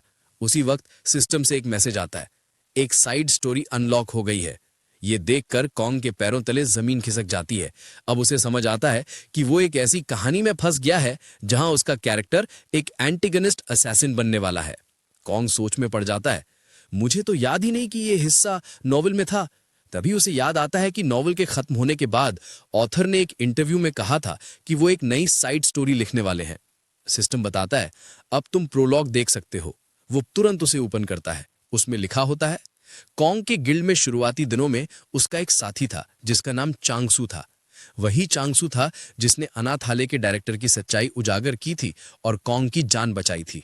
2 साल पहले जब वो दोनों एक मिशन से लौट रहे थे, तभी उनके पास ही एक पोर्टल खुल गया और उसमें से अनगिनत मॉन्स्टर्स बाहर निकल आए। उन्होंने बैकअप मांगा, लेकिन दूसरी टीम के एक्सीडेंट होने की वजह से मदद नहीं मिल पाई। कांग चांगसू को अपना बड़ा भाई मानता था, अपना एकमात्र परिवार। लेकिन उस दिन चांगसू ने अपनी जान दे दी ताकि कॉन्ग जिंदा रह सके। चांगसू की मौत के बाद गिल्ड ने बस रिपोर्ट भेजी कि उनके पास मदद करने की क्षमता नहीं थी। उन्होंने दावा किया कि शहर में भी मॉन्स्टर्स आ गए थे, इसलिए उन्होंने कुछ लोगों की बलि देकर ज्यादातर लोगों को बचाना पड़ा। हालांकि कांग बेवकूफ नहीं था और उसे पता था कि यह सब फैक्शन की वजह से हुआ। कांग और चांगसू दोनों ही रेगुलर स्कूल से ग्रेजुएट थे और इसलिए उन्हें हमेशा किनारे कर दिया जाता था। इस पर गुस्से में कांग ने ओवरसीज डिप्लॉयमेंट की रिक्वेस्ट की और उसे चीन भेज दिया गया। लेकिन 1 साल बाद वो कोरिया लौट आया। जब उसने गिल्ड छोड़ने पर विचार किया, तब सियोरा ने उसे एंटास में शामिल होने का सुझाव दिया। असल में यही हुआ और कांग की अपनी बैक स्टोरी सामने आई। सियोरा के कहने पर उसने समय गवाए बिना एंटास ज्वाइन कर लिया और अपनी आय का आधा हिस्सा डोनेशन के रूप में भेजने लगा। अलग बात यह है कि उसने कभी सियोरा को डेट पर बुलाया भी था, लेकिन रिजेक्ट हो गया। उसने खुद को मर्द दिखाने के लिए सियोरा के साथ दोस्ती निभाई। असल में कांग ने हंटर स्कूल में इसलिए एप्लीकेशन दिया ताकि वो सियोरा के पास रह सके। हमारा एमसी ये सोचकर आश्चर्यचकित है कि पिछला कांग इतना ट्रैश था कि उसने संगठन में शामिल होने का कारण बदला नहीं, बल्कि सिर्फ सियोरा था। कांग अभी भी ये यादें सोच रहा था कि सियोरा पूछती है, तुम ठीक हो? कांपते हुए कॉन्ग ने नर्वस होकर जवाब दिया, हाँ मैं ठीक हूं। कांग सोच रहा था कि उसकी जिंदगी तो ठीक चल रही थी, लेकिन उसे यकीन नहीं हो रहा था कि वो अचानक क्राइम सिंडिकेट का सदस्य बन गया। सियोरा फिर कहती है कि वो इम्प्रेस्ड है कि कॉन्ग ने खुद को स्कूल में हायर करवा पाया, क्योंकि ये हमेशा कठिन होता है। असल में कॉन्ग ने पहली कोशिश में ही एग्जाम पास कर लिया था, जो दिखाता है कि वो लड़की को कितना पसंद करता था। सियोरा कॉन्ग से पूछती है कि वो स्कूल में कैसे सेटल हो रहा है और वो जवाब देता है कि वो कोपिंग कर रहा है। सियोरा बताती है कि उसे चोट लगी जब उसने पाया कि कॉन्ग ने स्कूल में प्रवेश के बारे में उसे नहीं बताया। कॉन्ग बस जवाब देता है कि चीजें बहुत हेक्टिक थीं, इसलिए उसने नहीं बताया। सियोरा फिर पूछती है कि कॉन्ग ने इस महीने कोई डोनेशन क्यों नहीं भेजा। कॉन्ग को समझ आता है कि अब वो संगठन को पैसे नहीं भेज सकता, वरना रिटायरमेंट के बाद उसे कष्ट उठाना पड़ेगा। सियोरा चौंक जाती है जब कॉन्ग कहता है कि अब वो डोनेशन भेजने का इरादा नहीं रखता। लेकिन वो गुस्सा नहीं होती, क्योंकि कांग ने पहले बहुत पैसा दिया है। साथ ही कांग अब एक टीचर है जिसकी कमाई कम है, इसलिए उनसे अपेक्षा नहीं की जा सकती कि वो थोड़ा पैसा दान में भेजें। सियोरा बताती है कि सभी डोनेशन वॉलंटरी हैं। ये सुनकर हमारा एमसी सोचता है कि पिछला कांग वाकई कितना ट्रैश था। सियोरा फिर कहती है कि संभावना है कि कांग की रैंकिंग भी बढ़ गई हो, क्योंकि उसने एक बी रैंक हंटर को हरा दिया। सियोरा मुस्कुराती है और कहती है कि वो चाहती है कि वे साथ मिलकर दुनिया बदलें, लेकिन कांग इसे साफ विश्वासघाती निमंत्रण समझता है। अन्य क्रिमिनल ऑर्गेनाइजेशन के विपरीत एंटास के नियम में सिविलियंस या निर्दोषों को नुकसान न पहुंचाने की शर्त है। साथ ही उन्हें हंटर स्कूल के छात्रों को भी तब तक छूने की अनुमति नहीं है जब तक कि स्थिति बेहद गंभीर न हो। कांग को लगता है कि सियोरा की भूमिका संगठन में ज्यादातर छात्रों की भर्ती के इर्द गिर्द घूमती होगी। हालांकि ये वही जानकारी है जो उसने नॉवेल पढ़कर पता की है। वो सोचता है कि क्या साइड स्टोरी में कोई और रहस्य छिपा है। कांग फिर सियोरा से पूछता है कि उसका मिशन क्या है, और वो लड़की कहती है कि बस स्कूल लाइफ में एडजस्ट करने पर ध्यान दें। वो उसे सुझाव देती है कि रास्ते में कुछ दोस्त भी बना ले। कांग फिर और विवरण जानना चाहता है, कहता है कि वो अधिक जानना चाहता है ताकि योजनाएं बना सके। सियोरा उठकर जाने लगती है और कहती है कि अगर वो अधिक जानना चाहता है तो उन्हें नियमित रूप से मिलना पड़ेगा। वो सुझाव देती है कि हर महीने के आखिरी मंगलवार को वे मिले। कांग सोचता है कि उसने मंगलवार क्यों चुना, और सियोरा बताती है कि मंगलवार को आमतौर पर कोई ऑफिस डिनर नहीं होता, इसलिए वे डिनर कर सकते हैं। इसके बाद सियोरा चली जाती है। सप्ताहांत तक कांग चो के साथ अपनी ट्रेनिंग फिर से शुरू करता है। क्योंकि चो कांग की प्रगति से प्रभावित है, उसने एक सीक्रेट मैनुअल लिखने का फैसला किया ताकि उसके आंतरिक ऊर्जा प्रवाह और मार्शल आर्ट्स तकनीक में मार्गदर्शन कर सके। चो कांग से कहता है कि उसने उसके डांटियन को खोलने में मदद की है, लेकिन इसे मास्टर करना अब उसकी जिम्मेदारी है। चो उसे बताता है कि उसे हर दिन अपने पूरे शरीर में आंतरिक ऊर्जा का प्रवाह करने का अभ्यास करना होगा ताकि वो इसे पूरी तरह से समझ सके। कांग ध्यान पर फोकस करता है और जवाब नहीं देता, जिससे उसे सिर पर एक पंच लगता है। वो दर्द में चीखता है और बूढ़े आदमी से कहता है कि वो उसका ध्यान भटका रहा है। हालांकि चो कहता है कि कांग पहले से ही फोकस नहीं कर रहा है, क्योंकि वो स्पष्ट रूप से देख सकता है कि उसकी आंतरिक ऊर्जा के प्रवाह से वो परेशान है। कांग को यह देखकर आश्चर्य होता है कि बूढ़ा आदमी सिर्फ ऊर्जा प्रवाह से ही उसकी परेशानियां महसूस कर सकता है। चो कहता है कि ऊर्जा प्रवाह बिल्कुल सांस लेने जैसा है। वो कांग से कहता है कि वो उसे जो कुछ भी उसके मन में है बता सकता है, क्योंकि वो मदद के लिए खुला है। कांग बूढ़े आदमी से पूछता है कि क्या वो अच्छा व्यक्ति लगता है या बुरा। चो बस जवाब देता है कि ये उसके ऊपर है कि वो अच्छा या बुरा करे, क्योंकि केवल शक्तिशाली लोग ही इस बारे में सोचते हैं। वो कांग को बताता है कि युद्ध में हारने वाले हमेशा बुरे लोग माने जाते हैं, क्योंकि वे मृत हैं और अपनी तरफ की कहानी नहीं बता सकते। चो बताता है कि शक्ति के बिना अच्छा या बुरा सिर्फ भ्रम है, क्योंकि जो लोग अच्छे और बुरे रक्त संस्कृति वाले कल्टिस्ट के महान युद्ध में शामिल हुए, उनकी जल्दी मौत हो गई। अपनी बुद्धिमानी की बात कहने के बाद चो कांग से पूछता है कि क्या ये मददगार था, और कांग कहता है हाँ। फिर चो मांग करता है कि कांग उसे चॉकलेट बार लाए। चो की अंतिम सलाह कांग को प्रभावित करती है, क्योंकि इससे कोई फर्क नहीं पड़ता कि वो अच्छे या बुरे पक्ष में है, जब तक वो शामिल है, वो युद्ध में मरने का जोखिम उठाता है। कांग एक ऐसा व्यक्ति है जो बस पैसे कमाना चाहता है और जीवन का आनंद लेना चाहता है, और ये पूरी तरह से इससे विरोधाभासी है। ये कांग को सियोरा के साथ मीटिंग का अनुरोध करने के लिए प्रेरित करता है। सियोरा आश्चर्यचकित है कि कांग पहले ही दूसरी मीटिंग के लिए कॉल कर रहा है, जबकि उन्होंने पहले से ही योजना बनाई थी कि वे महीने के अंत में मिलेंगे। गंभीर चेहरा बनाकर कांग सियोरा से कहता है कि उसे उससे कुछ कहना है।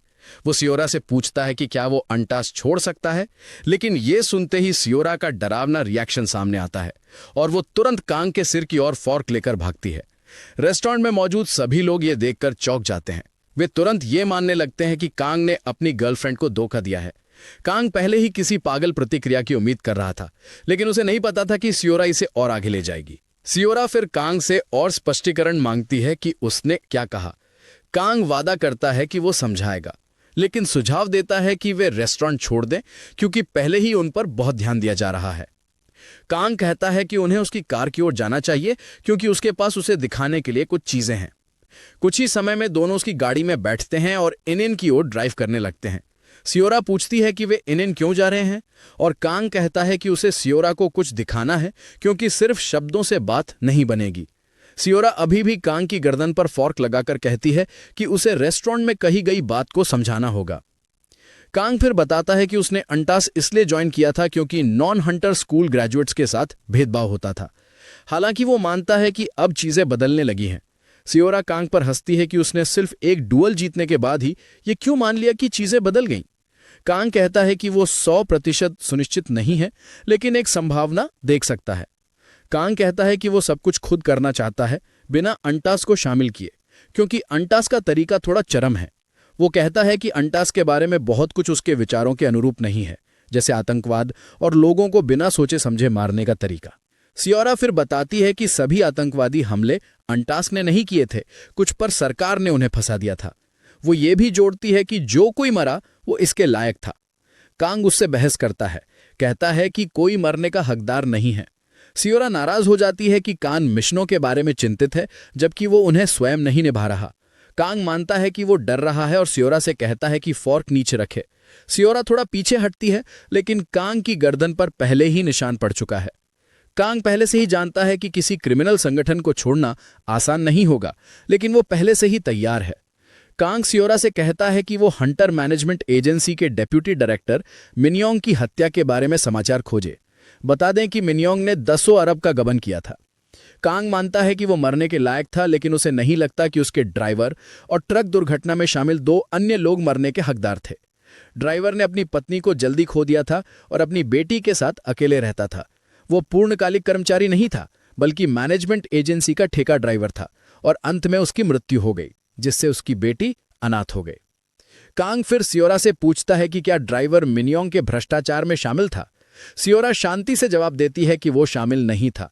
किताब के अनुसार ड्राइवर की बेटी ली सोआ है और वो भविष्य में कहानी में नायक के साथ उलझने पर एक बड़ा रोल कांग निभाएगी। सियोरा को याद दिलाता है कि मिन्यों की हत्या के बाद कुछ लोगों ने एंटोस की तारीफ की क्योंकि उन्होंने उसके भ्रष्टाचार को उजागर किया, लेकिन ड्राइवर को नजरअंदाज कर दिया गया। सियोरा यह सुनकर हैरान हो जाती है और कहती है कि इसमें कोई गलती हुई होगी, क्योंकि नियम स्पष्ट रूप से कहते हैं कि वे नागरिकों को छू नहीं सकते। कांग यह सुनकर हंसता है और सियोरा से पूछता है कि क्या उसे लगता है कि ड्राइवर ही एकमात्र नागरिक था जो एंटोस के टारगेट के पास होने की वजह से मरा। सियोरा यह सुनकर दर्द और निराशा में सिर पकड़ लेती है। उसे भीतर से इसका जवाब पता है, लेकिन वह इसे अनदेखा करती रही। काम खुश होता है कि वह सियोरा तक अपनी बात पहुंचा सका और उसे लगता है कि आगे चीजें आसान हो सकती हैं। अचानक सियोरा बातचीत बदलती है और कांग से पूछती है कि क्या उसे पता है कि उसने उसका प्रस्ताव क्यों ठुकरा दिया। कांग जवाब देता है कि अब इसके लिए देर हो गई है, लेकिन सियोरा फॉर्क उसकी गर्दन से हटाकर कहती है कि उसे उसकी बात सुननी चाहिए। सियोरा बताती है कि उसके दोनों माता पिता 15 साल पहले हुए ग्रेट पोर्टल एक्सीडेंट में मारे गए थे। तब वह अभी बहुत छोटी थी। कांग यह सुनकर हैरान होता है क्योंकि यह नावल में नहीं था और वह समझता है कि यह साइड स्टोरी का हिस्सा होगा। कांग मानता है कि सियोरा ने कठिन समय देखा होगा, लेकिन वह अब भी नहीं समझ पाता कि इसका उसके प्रस्ताव को ठुकराने से क्या संबंध है। सियोरा फॉर्क और गहराई से उसकी गर्दन में दबाती है, जिससे कांग विनती करने लगता है और आश्वस्त करता है कि वह चुप रहेगा। सियोरा बताती है कि उसके पड़ोस में जो पोर्टल खुले थे उनकी रेटिंग सबसे उच्च थी। वहां 4D रैंक पोर्टल और 2C रैंक पोर्टल थे। यह स्पष्ट रूप से वह क्षेत्र था जिसे सबसे ज्यादा मदद की जरूरत थी और यह एसोसिएशन के पास भी था, लेकिन कोई हंटर मदद को नहीं आया। इसके बजाय दर्जनों हंटर अमीर मोहल्लों में भेजे गए जहां केवल फ्रैंक पोर्टल खुले थे। कांग ये सुनकर हैरान होता है क्योंकि यह एक बड़ा हादसा माना जाता है, लेकिन उसे नावल में इसे पढ़ने की याद नहीं है। सियोरा कहती है कि यह घटना मीडिया में रिपोर्ट की गई थी। उन अमीर लोगों ने जो सुरक्षा पाई उन्होंने इसे पैसे देकर कवर कर दिया। सियोरा स्वीकार करती है कि अगर उसने खुद खोजबीन नहीं की होती तो उसे यह कभी नहीं पता चलता। अंत में कांग समझता है कि सियोरा ने हंटर स्कूल जरूर ज्वाइन किया होगा, लेकिन यह मोड़ था और इसी वजह से वह एंटोस में शामिल हो गई। आंसुओं के साथ सियोरा कहती है कि वो बताना चाहती थी कि उसने कांग का प्रस्ताव क्यों ठुकराया, लेकिन अब तक उसने केवल अपने माता पिता के बारे में ही बताया। सियोरा स्वीकार करती है कि उसे कांग पसंद था, लेकिन वह अपनी बदले की भावना को पीछे नहीं रख सकती जब तक कि उसने अपने माता पिता के लिए न्याय नहीं किया। सियोरा चाहती है कि कांग फिर से उससे शादी का प्रस्ताव करे जब उसने अपनी बदला पूरी कर ली हो। कांग बस कार में सिर झुकाकर सोचता है कि क्या कोई माता पिता चाहेंगे कि उनका बच्चा बदले के कारण किसी आतंकवादी संगठन में शामिल हो। कांग जानता है कि इस शरीर के पूर्व निवासी ने सियोरा की मदद की होती, लेकिन अब वे एक बिल्कुल अलग व्यक्ति है जिसकी सियोरा के प्रति कोई भावनात्मक लगाव नहीं है। कांग जानता है कि अगर वो बस पीछे हट जाए तो उसकी जिंदगी बहुत बेहतर हो जाएगी, क्योंकि उसने नावल पढ़कर भविष्य पहले ही जान लिया है। कांग पहले ही सोच रहा है कि वह सियोरा को छोड़कर अपनी जिंदगी का आनंद ले, तभी उसे अचानक पुराना कांग अपने कंधे पर छूता हुआ महसूस होता है और हमारे एमसी से मदद मांगता है।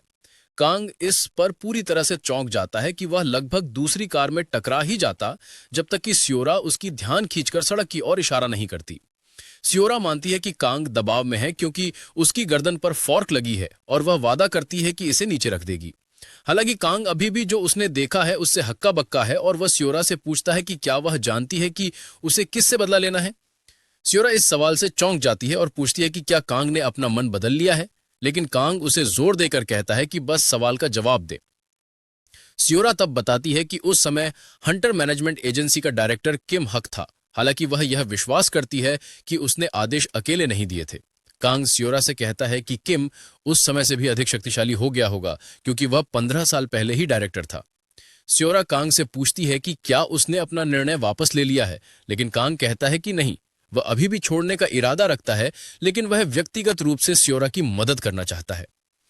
सियोरा भ्रमित हो जाती है और पूछती है कि कांग उसकी मदद कैसे करेगा, क्योंकि यह काम एंटास के लिए भी मुश्किल है। किम कोई ऐसा व्यक्ति नहीं है जिसे वे आसानी से पकड़ सकें, लेकिन कांग सियोरा को आश्वस्त करता है कि यह अभी मुश्किल हो सकता है, लेकिन बाद में आसान हो जाएगा। दरअसल किम अब एक सांसद है और वह लगातार पदोन्नति पाई जब तक कि नायक ने हस्तक्षेप नहीं किया। दूसरी ओर सियोरा को अंटास के एजेंट के रूप में उजागर कर लिया गया और उसे गिरफ्तार कर लिया गया। हालांकि उसे मृत्युदंड नहीं दिया गया, उसे आजीवन कारावास की सजा दी गई। मूल रूप से यह सब वर्तमान समय रेखा में 3 साल बाद हुआ।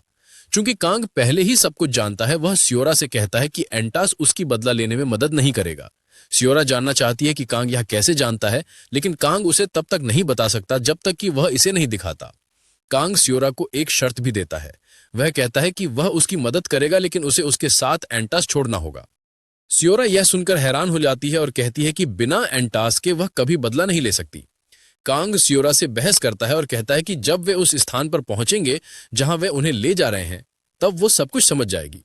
दरअसल वे एंटास के फंडिंग स्रोत की ओर जा रहे हैं जहां वे ड्रग्स बेचते हैं। थोड़ी देर में वे एक कपड़ों की दुकान पर पहुंचते हैं। यह कांग का पहला अनुभव है, लेकिन वह जानता है कि कपड़ों का ब्रांड सिर्फ एक कवर है। असल में वहां पर्दे के पीछे क्या हो रहा है। मूल रूप से यह स्टोर एंटास चाइना का कोरिया में ड्रग डिस्ट्रीब्यूशन सेंटर है। कांग स्टोर के अटेंडेंट के पास जाता है और उससे चीनी भाषा में बात करता है, पूछता है कि क्या वे स्टोर में जेनेसिस बेचते हैं। अटेंडेंट बहाना बनाता है, लेकिन कांग उसे बताता है कि वह सब कुछ जानता है और बस उसके लिए जेनेसिस बेचने के लिए कहता है। अटेंडेंट धीरे धीरे अपनी मेज के नीचे हाथ पहुंचाता है, जबकि वो अभी भी बेवकूफ बनकर दिखा रहा है। अटेंडेंट चाकू निकालता है और कांग से कहता है कि चले जाएं, जोर देते हुए कि वे केवल थोक में बेचते हैं। कांग ये सुनकर मुस्कुराता है और अटेंडेंट को बताता है कि उसने ये जानकारी मीन से पाई थी। कांग अटेंडेंट का नाम पूछता है, धमकी देते हुए कि वो मीन को बता देगा। अटेंडेंट ये सुनकर चौंक जाता है, क्योंकि उसे उम्मीद नहीं थी कि कांग मीन को जानता है। कांग बताता है कि वो चीन में रहते हुए मीन के काफी करीब था और मीन ने उसे कोरिया में विक्रय केंद्र के बारे में बताया था। स्पष्ट रूप से ये सब झूठ था, क्योंकि मीन एंटास चाइना की बॉस की बेटी है और वही कोरिया में ड्रग्स का वितरण संभालती है। चूंकि कांग खुद कचरा है, इसीलिए वो मीन को नहीं जानता। कांग ने इसे अंतिम उपाय के रूप में इस्तेमाल किया। कांग अटेंडेंट से कहता है कि अगर उसे विश्वास नहीं होता तो वो मीन को कॉल करने को तैयार है, लेकिन उसे किसी भी परिणाम के लिए तैयार रहने को कहता है। अटेंडेंट तुरंत माफी मांगता है कि उसने नहीं जाना कि कांग इतना महत्वपूर्ण व्यक्ति है। अटेंडेंट तुरंत पीछे जाता है ड्रग्स लाने के लिए और कांग उसे कहता है कि जितना हो सके उतना ला। जब वो चला जाता है, सियोरा कांग से पूछती है कि वो व्यक्ति के साथ चीनी में क्या चर्चा कर रहा था। कांग सियोरा को बताता है कि वे ड्रग्स खरीदने आए थे, लेकिन वो जानता है कि वो तब तक विश्वास नहीं करेगी जब तक खुद नहीं देख ले। कांग सियोरा को बताता है कि वे उस स्टोर में हैं जो एंटास के लिए ड्रग्स वितरित करता है। सियोरा ये सुनकर चौंक जाती है, क्योंकि ये पहली बार है जब वो जान रही है कि एंटास ड्रग्स बनाता है। मूल रूप से एंटास तब सार्वजनिक रूप से जाने गए। इसके बाद एंटास कोरिया और एंटास चाइना लाग साझा करने को लेकर संघर्ष में आ गए। नायक फिर आता है और दोनों को खत्म कर देता है। कांग सियोरा को बताता है कि वो अटेंडेंट से कहेगा कि जब वो वापस आए तो कोरियाई में बात करे, ताकि वो विश्वास कर सके। थोड़ी देर बाद अटेंडेंट ड्रग्स का बड़ा बैच लेकर लौटता है। कहता है कि अभी हाल ही में खोला गया है, इसीलिए ड्रग्स की आपूर्ति अभी ज्यादा नहीं है। वो ड्रग्स जो लेकर आया है वो 1 महीने की बिक्री के बराबर है, लेकिन वो चाहता है कि कांग मीन के सामने उसकी सिफारिश करे। कांग उसे भरोसा दिलाता है कि वो करेगा, लेकिन सुझाव देता है कि वे कोरियाई में बात करें। अटेंडेंट सियोरा के बारे में चिंतित है, लेकिन कांग उसे आश्वस्त करता है कि सब ठीक है, क्योंकि वो भी जेनेसिस के लिए दीवानी है। स्थिति जल्द ही अजीब हो जाती है और सियोरा अपनी इज्जत बचाने के लिए अंगूठा दिखाती है, लेकिन इससे वो और भी अजीब दिखती है। ये अटेंडेंट को यकीन दिलाने के लिए काफी है कि सियोरा को मदद की जरूरत है, ज्यादा ड्रग्स की नहीं। कांग फिर अटेंडेंट से अगली खेप के बारे में पूछता है और अटेंडेंट बताता है कि कोरिया पहुंचने में अभी थोड़ा समय लगेगा। हालांकि अटेंडेंट कहता है कि कांग मीन के करीब होने की वजह से ये जल्दी भी आ सकती है। सियोरा कांग से फुसफुसाकर पूछती है कि क्या मीन असली है या नकली पहचान। कांग उसे बताता है कि वो अपने जीवन को खतरे में डाले बिना स्टोर में नहीं आता, इसीलिए ये सुनिश्चित होना जरूरी था। कांग समझ जाता है कि मीन एक टॉप अधिकारी है और कोई भी तरीका नहीं है कि वो उसे जान पाए। अटेंडेंट फिर कांग से पूछता है कि वो अभी जो सप्लाई दी है उसका भुगतान कैसे करना चाहता है। कांग पूछता है क्या वो कार्ड का इस्तेमाल कर सकता है, लेकिन अटेंडेंट हंसता है और कहता है कि कार्ड का उपयोग प्रतिबंधित है। वो कहता है कि मजाक बंद करो और नकद में भुगतान करो। कांग फिर एक और प्रस्ताव रखता है, कहता है कि वो किश्तों में भुगतान करेगा, लेकिन अटेंडेंट किश्तें लेने को तैयार नहीं है। अचानक कांग अटेंडेंट के सिर पर एक शक्तिशाली पंच मारता है। उसने अपनी आंतरिक ऊर्जा को मुक्के में केंद्रित किया, बिल्कुल वैसे ही जैसे पुराने आदमी ने उसे सिखाया था। जाहिर है इस तरह का हमला मस्तिष्क में एमनेशिया उत्पन्न करता है। अटेंडेंट बेहोश होकर जमीन पर गिर जाता है और कांग जानता है कि वो निश्चित रूप से ब्रेन डेड होकर जागेगा, लेकिन उसे परवाह नहीं क्योंकि वो केवल एक मामूली ड्रग डीलर है।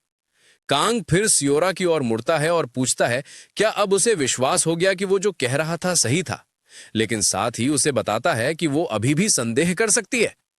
सियोरा चौंक जाती है और कांग से पूछती है कि उसे सब कुछ कैसे पता है। कांग बताता है कि उसने केवल सियोरा के सुझाव पर एसोसिएशन ज्वाइन किया था, लेकिन उसने ये जानने के लिए जांच शुरू की कि वो किस प्रकार के समूह से जुड़ रहा है।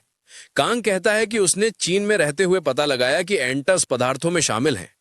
कांग फिर सुझाव देता है कि वे स्टोर छोड़ दें, लेकिन वे जो कुछ भी हुआ है उसे बेहोश आदमी पर दोषारोपण करेंगे। कांग का पुलिस को स्टोर रिपोर्ट करने का कोई इरादा नहीं है क्योंकि एंटस आसानी से डीलर को बदल सकते हैं और कहीं और नया स्टोर खोल सकते हैं बिना उन्हें प्रभावित किए। अंततः सियोरा कांग से कहती है कि वो अब सब कुछ मानती है जो उसने उसे बताया है। इसके चलते वो उच्च अधिकारियों को कांग के इस्तीफे की व्याख्या करने की योजना बनाती है। वो कांग को बताती है कि वो उच्च अधिकारियों को बताएगी कि कांग उसके रिश्ते को लेकर उसके पीछे पड़ा था, इसलिए उसने उसे बाहर किया। इससे वो सुनिश्चित है कि कोई जांच नहीं होगी। भले ही कांग को यह विचार पसंद नहीं है, वो इसे सबसे अच्छा विकल्प मानता है। अचानक कांग को एहसास होता है कि सियोरा का इरादा क्विटिंग का नहीं है। सभी बुरे कामों के बारे में जानने के बाद भी सियोरा उसे याद दिलाती है कि वो लंबे समय से एसोसिएशन में है और वो मूल रूप से एक अधिकारी है। वो पहले से ही बहुत कुछ जानती है और उन्हें बस उसे छोड़ने की अनुमति नहीं होगी। कांग अंततः समझ जाता है कि सियोरा क्या कह रही है।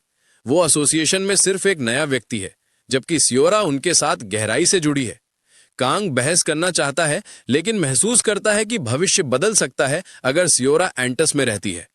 वो निर्णय करता है कि सियोरा को एंटस में रहने देगा जब तक कि नायक अपराध सिंडिकेट का पता ना लगा ले। कांग फिर सियोरा से पूछता है क्या उसने एंटस के सभी मिशनों में कोई अपराध किया है। सियोरा कहती है नहीं, बताती है कि उसका काम मूल रूप से प्रतिभाशाली छात्रों की खोज करना है। हालांकि ये इतना आसान नहीं है, इसलिए उसने अभी तक किसी को भी भर्ती नहीं किया। ये सुनकर कांग राहत महसूस करता है और सियोरा को बताता है कि उसके पास एक योजना है। वो चाहता है कि सियोरा एक डबल एजेंट बने। सियोरा चौंक जाती है जब वो ये सुनती है और कांग उसे बताता है कि ये एक तरीका है उसे सुरक्षित रखने का, ताकि अगर आखिरकार उन्हें उसे छोड़ना पड़े तो वो सुरक्षित रहें। कांग सियोरा से कहता है कि वो एंटिस के रहस्यों को इकट्ठा करेगी और उन्हें पुलिस को देगी। जब बात एंटिस के लिए मिशन पर जाने की आती है तो वो उनके लिए केवल मामूली और बेकार मिशन करेगी। डबल एजेंट बनकर उसके खिलाफ कोई आरोप नहीं लगेगा। सियोरा कहती है कि उसके पास पुलिस को बताने के लिए कोई जानकारी नहीं है, लेकिन कांग उसे बताता है कि छोटी छोटी जानकारी भी मददगार होगी। वो सियोरा को आश्वस्त करता है कि अगर उसे किसी परेशानी में फंसाया गया तो वो उसके लिए गवाही देगा। कांग फिर जोड़ता है कि सियोरा को उस पर विश्वास करने में सतर्क रहना चाहिए, क्योंकि अगर चीजें खराब हुई तो वो निश्चित रूप से उसे काट देगा। सियोरा मुस्कुराती है और निष्कर्ष निकालती है कि कांग स्पष्ट रूप से उसे पसंद करता है। कांग दूसरी ओर उसे घृणास्पद नजरों से देखता है और सियोरा से कहता है कि वो जो चाहे सोच सकती है। कांग फिर उसे कहता है कि वो अकेले सियोल लौट जाए क्योंकि उसे एक जरूरी काम करना है। इस बात को सुनकर भी सियोरा मानती है कि कांग केवल खेल खेल रहा है। सियोरा को छोड़कर कांग छिपे हुए क्षेत्र में पुराने मास्टर से मिलने जाता है। चो देखता है कि कांग देर से आया है और पूछता है कि क्या उसने अपनी समस्या सुलझा ली। कांग कहता है हाँ, और चो को उसकी सलाह के लिए धन्यवाद देता है।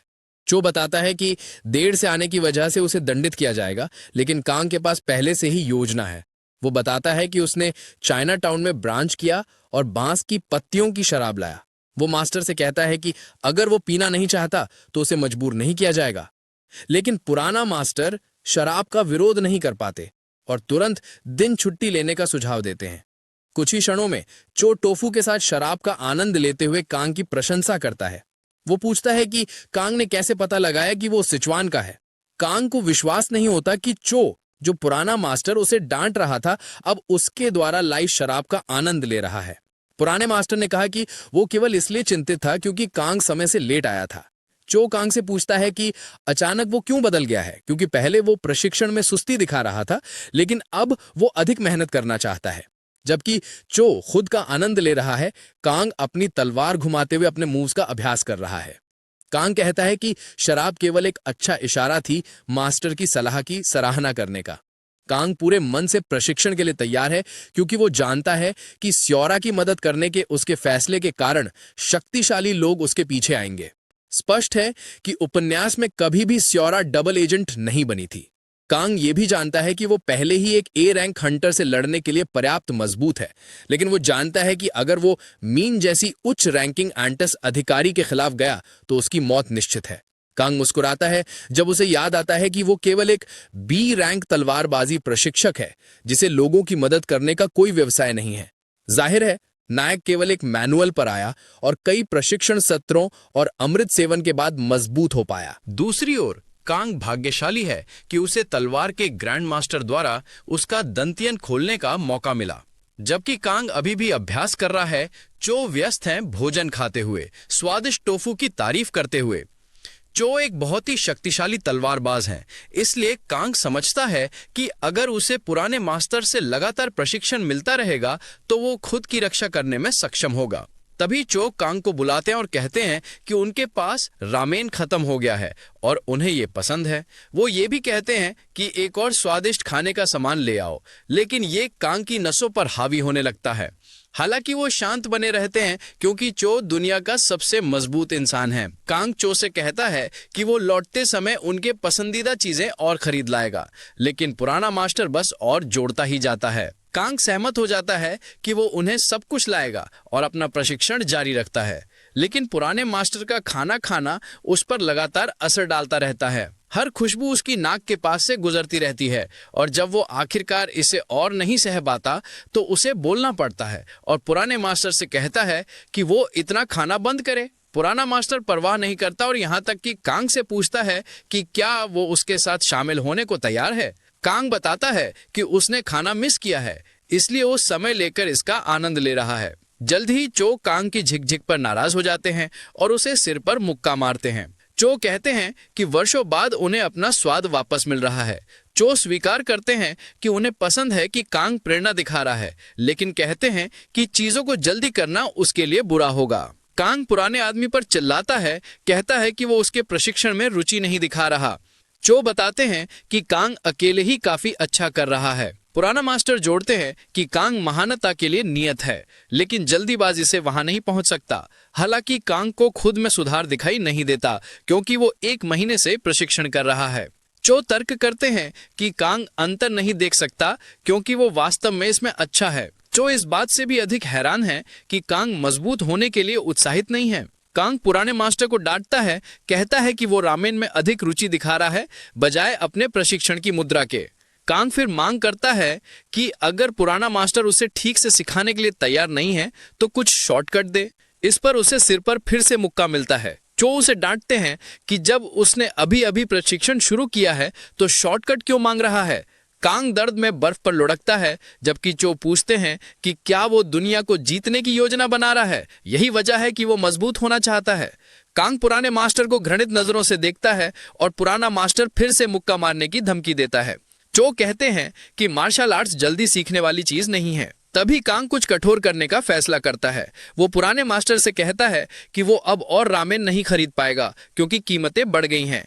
चो ये देखकर स्तब्ध हो जाते हैं कि कांग वास्तव में उन्हें धमकी दे रहा है। कांग जवाब देता है कि वो धमकी नहीं बल्कि वास्तविक स्थिति बता रहा है। वो जोड़ता है कि वो शायद पुराने मास्टर की पसंदीदा चीजें फिर नहीं खरीद पाएगा।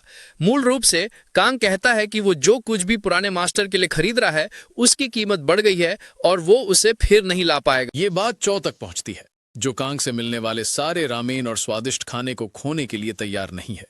चो कांग की धमकी में फंस जाता है जब कांग कहता है कि वो अब पूरी मेहनत से उसे प्रशिक्षण देगा और जो कुछ भी वो उसके लिए खरीद रहा है उसकी कदर करेगा। इसे सुनकर कांग कहता है कि वो भी कोशिश करेगा कि चो को वो चीजें दिला सके जो उसे पसंद है। चो फिर सुझाव देता है कि वे प्रशिक्षण जारी रखें, लेकिन कहता है कि प्रशिक्षण की तीव्रता के लिए उसे दोष मत देना। कांग को कोई परवाह नहीं है जब तक उसे सबसे अच्छा प्रशिक्षण मिल रहा है।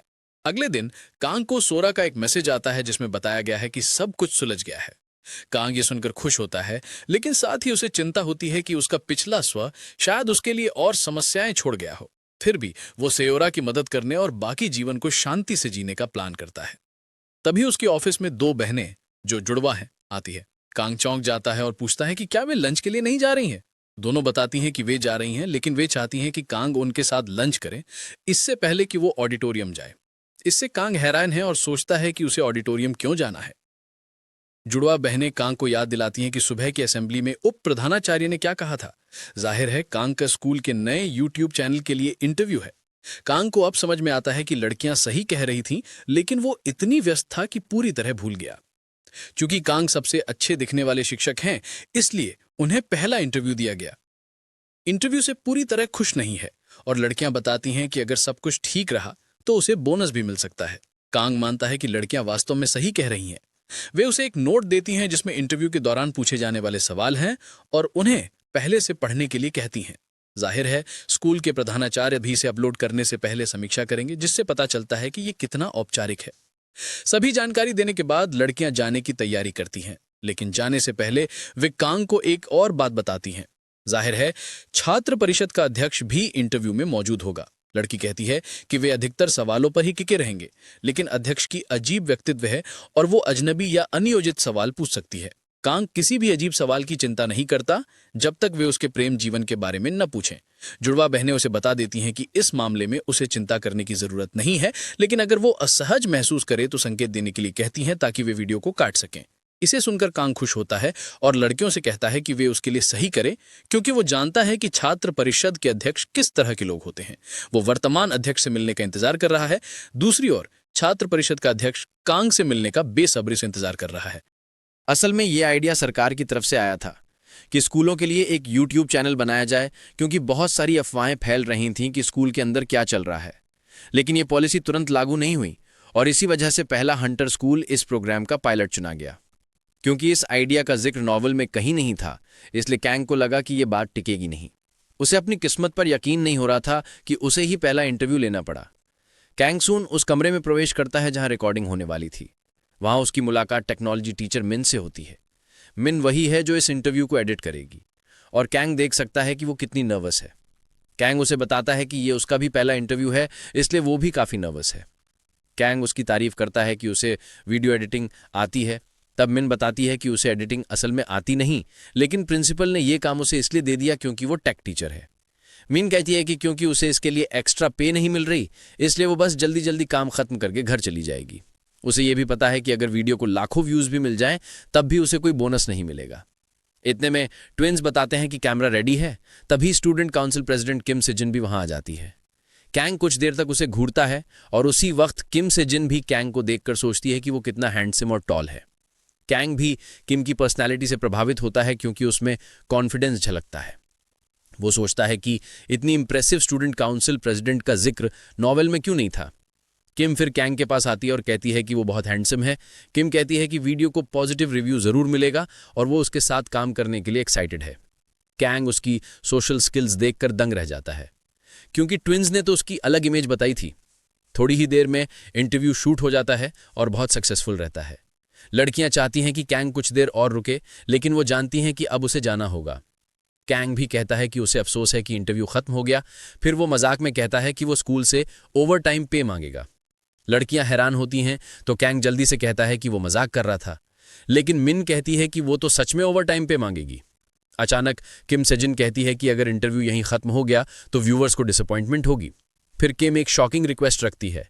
वो कैंग से स्पारिंग मैच की मांग करती है। टेक टीचर तुरंत उसे रोकने की कोशिश करती है और कहती है कि ये रिक्वेस्ट बहुत अचानक है। यहां तक कि ट्विन्स भी मानती हैं कि ये बहुत जल्दबाजी में कहा गया। कैंग को यकीन नहीं होता कि सब कुछ खत्म होने ही वाला था कि किम ने इतनी अजीब मांग रख दी। अब उसे समझ आने लगता है कि शायद यही वो एक्सेंट्रिक कैरेक्टर है जिसके बारे में ट्विन्स बात कर रहे थे। ट्विन्स में से एक कहती है कि उन्होंने टीचर को पहले कुछ नहीं बताया, लेकिन किम आर्ग्यू करती है कि जब टीचर खुद कह रहा था कि उसे एंडिंग पसंद नहीं आई तो वो बस व्यूअर्स को कुछ एक्स्ट्रा दिखाना चाहती थी। किम अचानक ऐसे रिक्वेस्ट करने के लिए माफी मांगती है, लेकिन बताती है कि उसे स्पारिंग बहुत पसंद है। चूंकि कैंग का सब्जेक्ट स्पोर्ट्समैनशिप है, इसलिए किम को कोई आपत्ति नहीं।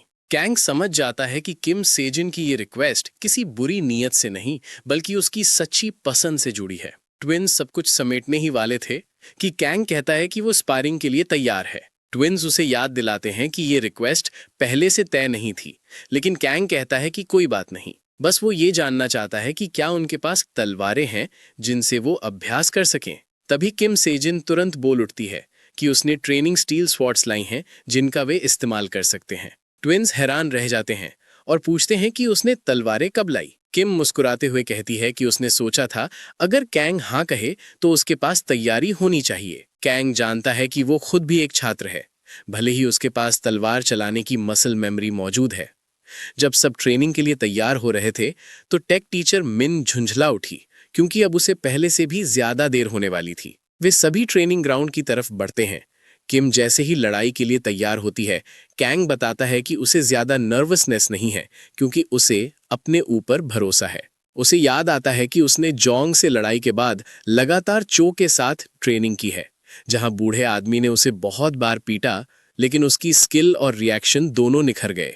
फिर भी कैंग अपनी सतर्कता नहीं छोड़ता, क्योंकि किम सेजिन तीसरे साल की स्टूडेंट काउंसिल प्रेसिडेंट है, यानी कोई साधारण प्रतिद्वंदी नहीं। कैंग उसे ऐसे देखता है जैसे वो किसी हंटर लेवल की ओपोनेंट हो। कैंग किम से कहता है कि पहला मूव वो करेगी। किम खुशी से ये ऑफर स्वीकार करती है और बहुत तेजी से कैंग की ओर झपटती है। कैंग उसकी स्पीड देखकर हैरान रह जाता है। वो पहले साल के छात्रों से कहीं ज्यादा तेज है और उसकी टेक्निक भी अलग है। कैंग नोट करता है कि किम ने मिडल या डायगोनल स्लैश की जगह थ्रस्ट अटैक का इस्तेमाल किया है, जिससे पता चलता है कि उसे अपनी स्किल पर पूरा भरोसा है। कैंग बड़ी आसानी से उसका पहला वार डॉज कर लेता है और ये देखकर हैरान होता है कि किम घबराती नहीं। वो तुरंत अपवर्ड स्लैश करने की कोशिश करती है, लेकिन कैंग उसे भी डॉज कर देता है। इसके बाद भी किम लगातार वार करती रहती है, पर कैंग हर बार बच निकलता है। आखिरकार किम झुंझलाकर पूछती है कि कैंग कब तक बस उसके हमलों से बचता रहेगा। असल में कैंग ने अपनी कठोर ट्रेनिंग के दौरान बूढ़े आदमी से डॉजिंग टेक्निक सीखी थी। बूढ़ा आदमी उस पर गुस्सा रहता था क्योंकि कैंग ने एक बार उसका खाना छीनने की धमकी दी थी और तब उसने कैंग की जमकर पिटाई की थी। इसी वजह से कैंग अब हर एक वार से बड़ी आसानी से बच निकलता है। इतना ही नहीं, उसके पास इतना वक्त भी होता है कि वो किम को लेक्चर देने लगे। वो कहता है, तुम अपने अटैक्स पर इतना ध्यान दे रही हो कि तुम्हारा बॉडी बैलेंस बिगड़ रहा है, तुम बहुत आगे झुक रही हो। किम मुस्कुराती है और जवाब देती है, सेंसे, अभी तो मैंने आपको सब कुछ दिखाया भी नहीं है। वो बहुत जोर से तलवार झुलाती है, लेकिन कांग आसानी से बच जाता है और उसके पीछे जाकर कहता है कि तुम पूरी तरह खुली हो, अगर ये असली लड़ाई होती तो तुम अभी हार चुकी होती। कांग को याद आता है कि कैसे चो ने उसकी बुरी तरह पिटाई की थी, जैसे उसने उससे पैसे उधार लिए हों। जितना वो उस बूढ़े आदमी के हाथों झेली हुई यातनाओं को याद करता है, उतना ही ज्यादा गुस्सा होता है। वो सोचता है कि उसका थोड़ा रामेन छीन ले, लेकिन फिर उसे एहसास होता है कि ऐसा करने से वो बूढ़ा और ज्यादा पागल हो जाएगा। कांग फिर छात्र परिषद अध्यक्ष की एक और गलती बताता है। वो कहता है कि तुम अपनी बाहों और हाथों पर ज्यादा जोर डाल रही हो, इससे तुम जल्दी थक जाओगी। तुम्हें अपने पूरे शरीर का इस्तेमाल करना सीखना चाहिए ताकि तुम्हारे वार और मजबूत हों। जैसे ही कांग ये कहता है, किम तुरंत अपनी मुद्रा बदल लेती है, जिससे कांग हैरान रह जाता है। वो सोच भी नहीं पाता कि उसने इतनी जल्दी उसकी बात को अमल में कैसे ला दिया। वो तलवार की पकड़ बदलती है और कांग दंग रह जाता है। वो सोचता है शायद यही खासियत है जो उसे बाकी छात्रों से अलग बनाती है। कांग फिर अपनी तलवार को बाएं हाथ में पकड़कर कहता है, अब मैं सच में सीरियस हो रहा हूं। उधर टेक टीचर अब भी गुस्से में है कि वो पहले से भी ज्यादा लेट हो जाएगी। जैसे ही कांग अपना वार करने वाला होता है, किम उसे रोकती है। कांग हैरान होकर पूछता है, क्या हुआ? वो कहती है, कुछ नहीं, बस मैं ये पूछना चाहती थी कि क्या मैं थोड़ा माना इस्तेमाल कर सकती हूँ। वो वादा करती है कि वो माना अपने हथियार पर नहीं, सिर्फ अपने शरीर पर इस्तेमाल करेगी। कांग को ये जानकर हैरानी होती है कि किम को माना का इस्तेमाल पहले से आता है। किम सेजिन बताती है कि दूसरे साल के अंत में छात्रों को फील्ड ट्रेनिंग पर जाने की अनुमति होती है और उसने वहीं से माना का अभ्यास शुरू किया है। कांग जानता है कि ये सच है। ग्रेजुएशन से पहले छात्र कम स्तर के पोर्टल्स पर जाते हैं, जहां उनके साथ या तो कोई टीचर होता है या सरकार द्वारा भेजा गया हंटर। कांग प्रभावित होता है कि ये लड़की इतनी जल्दी माना का इस्तेमाल करने लगी है। उसे अंदाजा होता है कि शायद उसने उसकी गति में फर्क महसूस किया था, इसी वजह से उसने माना की अनुमति मांगी। अब कांग और ज्यादा उत्सुक हो जाता है ये देखने के लिए कि किम की असली क्षमता क्या है। वो मुस्कुराकर कहता है, ठीक है, तुम माना इस्तेमाल कर सकती हो। किम खुश हो जाती है क्योंकि जब उसने जोंग के साथ ट्रेनिंग की थी तब उसे माना का इस्तेमाल करने का मौका नहीं मिला था।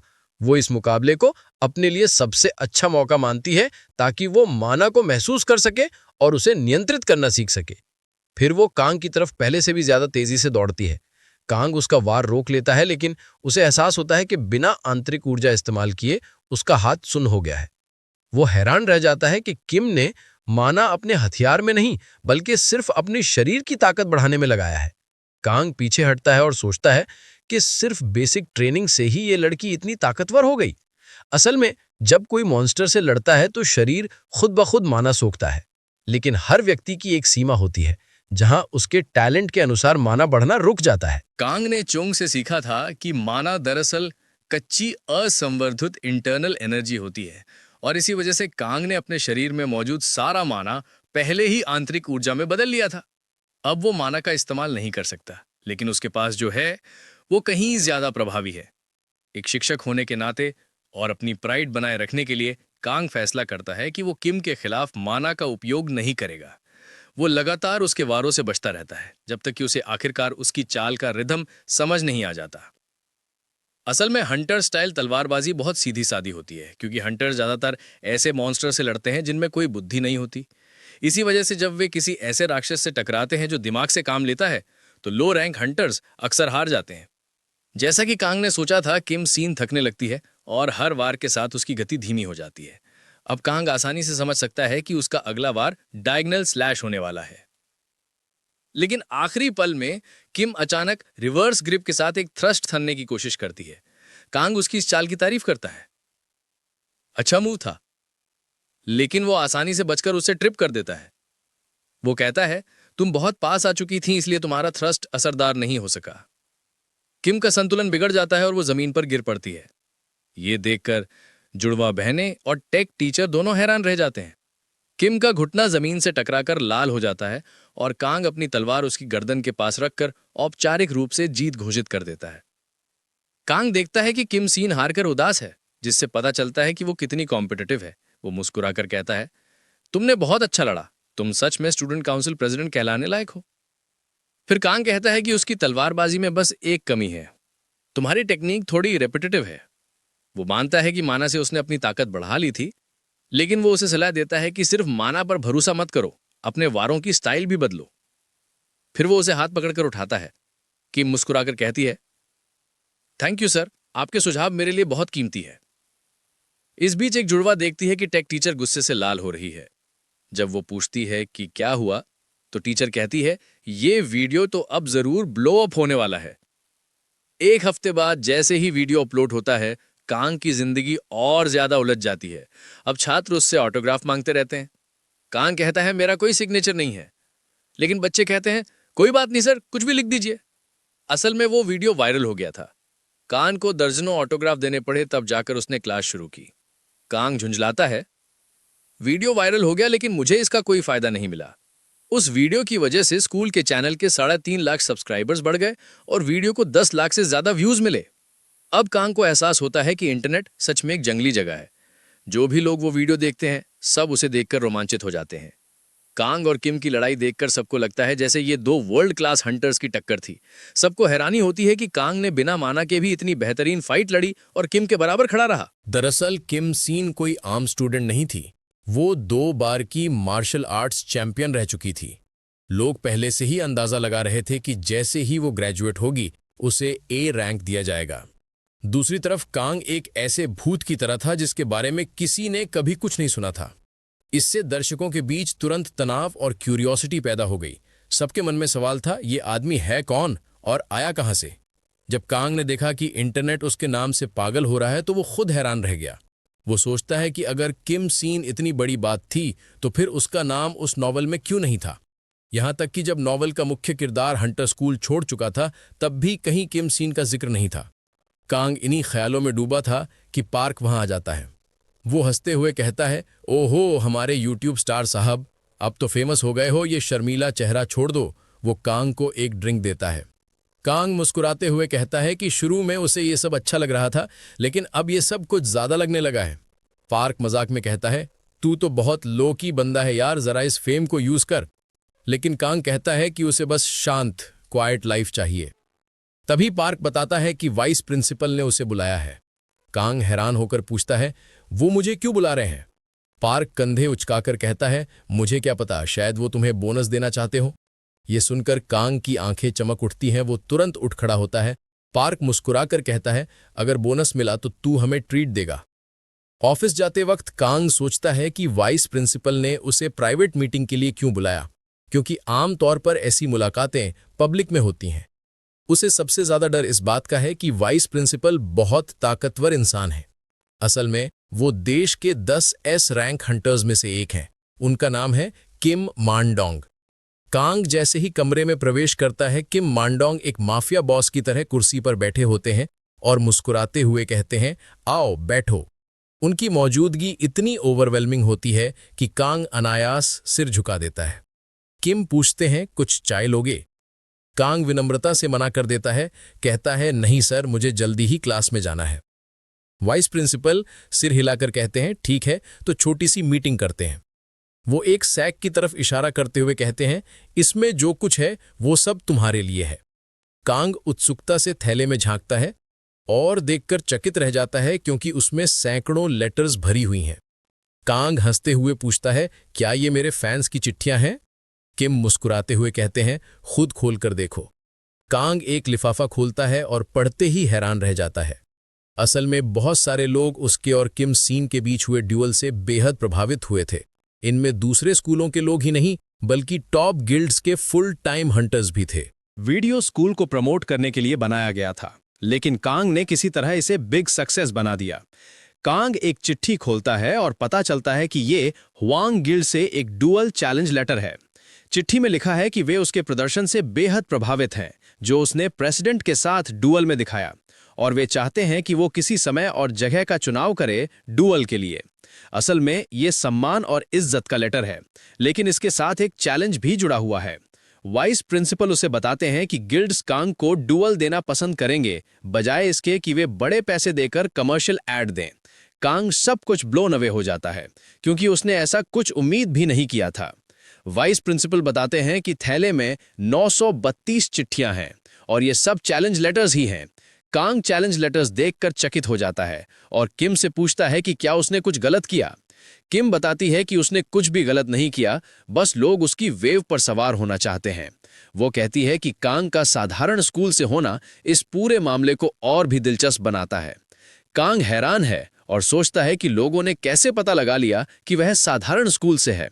वाइस प्रिंसिपल बताते हैं कि स्कूल में ज्यादातर लोग उसे पसंद नहीं करते और शायद किसी ने उसकी बैकग्राउंड जानकारी लीक कर दी। लेकिन सबसे बड़ी समस्या यह है कि वीडियो की कमेंट सेक्शन असहनीय होती जा रही है। लोग स्टूडेंट काउंसिल प्रेसिडेंट पर आरोप लगा रहे हैं कि उसने कांग के साथ नरमी दिखाई। कांग इसे सुनकर समझ जाता है कि किम सीन किस कठिनाई से गुजर रही है, क्योंकि उसके पिछले जीवन में भी लोग उसे वेब नॉवेल्स बनाने के लिए हमेशा ड्रैग करते थे।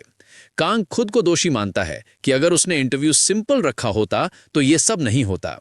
वाइस प्रिंसिपल फिर बताते हैं कि चैनल शट डाउन हो रहा है, क्योंकि ये शुरू में अच्छा था, लेकिन अब ये हार्मफुल हो गया है। किम कांग से पूछती है कि वो इस इशू के बारे में क्या करने वाला है। कांग बताता है कि वह लोगों के डाउट्स दूर करना चाहता है। वाइस प्रिंसिपल पूछते हैं कि वह इसे कैसे करने वाला है। कांग बताता है कि वह ट्रोल्स में से एक चैलेंज लेटर चुनेगा। वह सबसे पॉपुलर चैलेंजर को चुनकर उसे beat it to a pulp देगा। किम सरप्राइज्ड है कि कांग पूरे मामले में इतना कॉन्फिडेंट है और याद दिलाती है कि कुछ चैलेंजर्स ए रैंक हंटर्स हैं। कांग पीछे हटने के बजाय कहता है कि उसे अकेले ही ए रैंक हंटर्स से लड़ने में मजा आएगा। वाइस प्रिंसिपल तुरंत समझ जाते हैं कि कांग मजबूत लड़के को हराना चाहता है ताकि बाकी लोग पीछे हट जाएं। कांग पुष्टि करता है और कहता है कि उसने ये इसलिए चुना क्योंकि वह हर चैलेंजर का सामना नहीं कर सकता। वाइस प्रिंसिपल इस योजना से खुश हैं, लेकिन फिर कांग से पूछते हैं कि क्या वो उनके साथ मैच करना चाहेंगे। कांग ये सुनकर डर जाता है, क्योंकि वो सोचता है कि शायद ओल्ड मैन पागल हो गया है। वो मजबूर होकर दोबारा पूछता है, ये सुनिश्चित करने के लिए कि उसने पहली बार सही सुना। हालांकि किम ने जो कहा उसे दोहराया। कांग यकीन नहीं कर सकता कि किम, जो कि एस रैंक हंटर है, उसके साथ मैच करना चाह रही है, जबकि वो खुद बी रैंक हंटर है। ये एहसास होते ही उसके चेहरे पर पसीना बहने लगता है और वो निष्कर्ष निकालता है कि वाइस प्रिंसिपल पागल हो गया है। वाइस प्रिंसिपल बताते हैं कि वो वहां था जब कांग ने जोंग से लड़ाई लड़ी और उन्हें लगा कि कांग हारने वाला है। हालांकि लड़ाई के बाद वाइस प्रिंसिपल ने देखा कि कांग इंतजार करके भी लड़ रहा था। किम की बातों से कांग को विश्वास होता है कि वो एस रैंक हंटर्स पर सामना भी कर सकता है। कांग ये कल्पना भी नहीं कर सकता कि वाइस प्रिंसिपल ए रैंक्स की तुलना एस रैंक से कर रहा है। कांग पूरी तरह से जानता है कि वाइस प्रिंसिपल एस रैंक्स की ताकत को अच्छी तरह समझता है, फिर भी ऐसा प्रस्ताव रख रहा है। इसमें कोई शक नहीं है कि ए रैंक्स काफी मजबूत हैं, लेकिन कांग जांग को भी ए रैंक नहीं मानता क्योंकि उसने रैंक अप एग्जामिनेशन नहीं दी है। कांग स्वीकार करता है कि जोंग के साथ लड़ाई के बाद वो और मजबूत हो गया है और ये सब उसकी मास्टर की ट्रेनिंग की वजह से है। इन ट्रेनिंग्स के कारण कांग साहसपूर्वक कह सकता है कि वो ए रैंक्स को संभाल लेगा। वहीं एस रैंक्स अलग कहानी है। कोरिया में केवल 10 हैं और पूरी दुनिया में लगभग 100।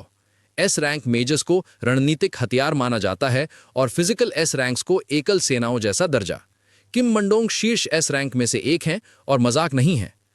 कांग जानता है कि उसका मामला अलग है क्योंकि वो सीधे चो के तहत ट्रेन हुआ है, न कि केवल रोज माना पिल्स लेने वाला।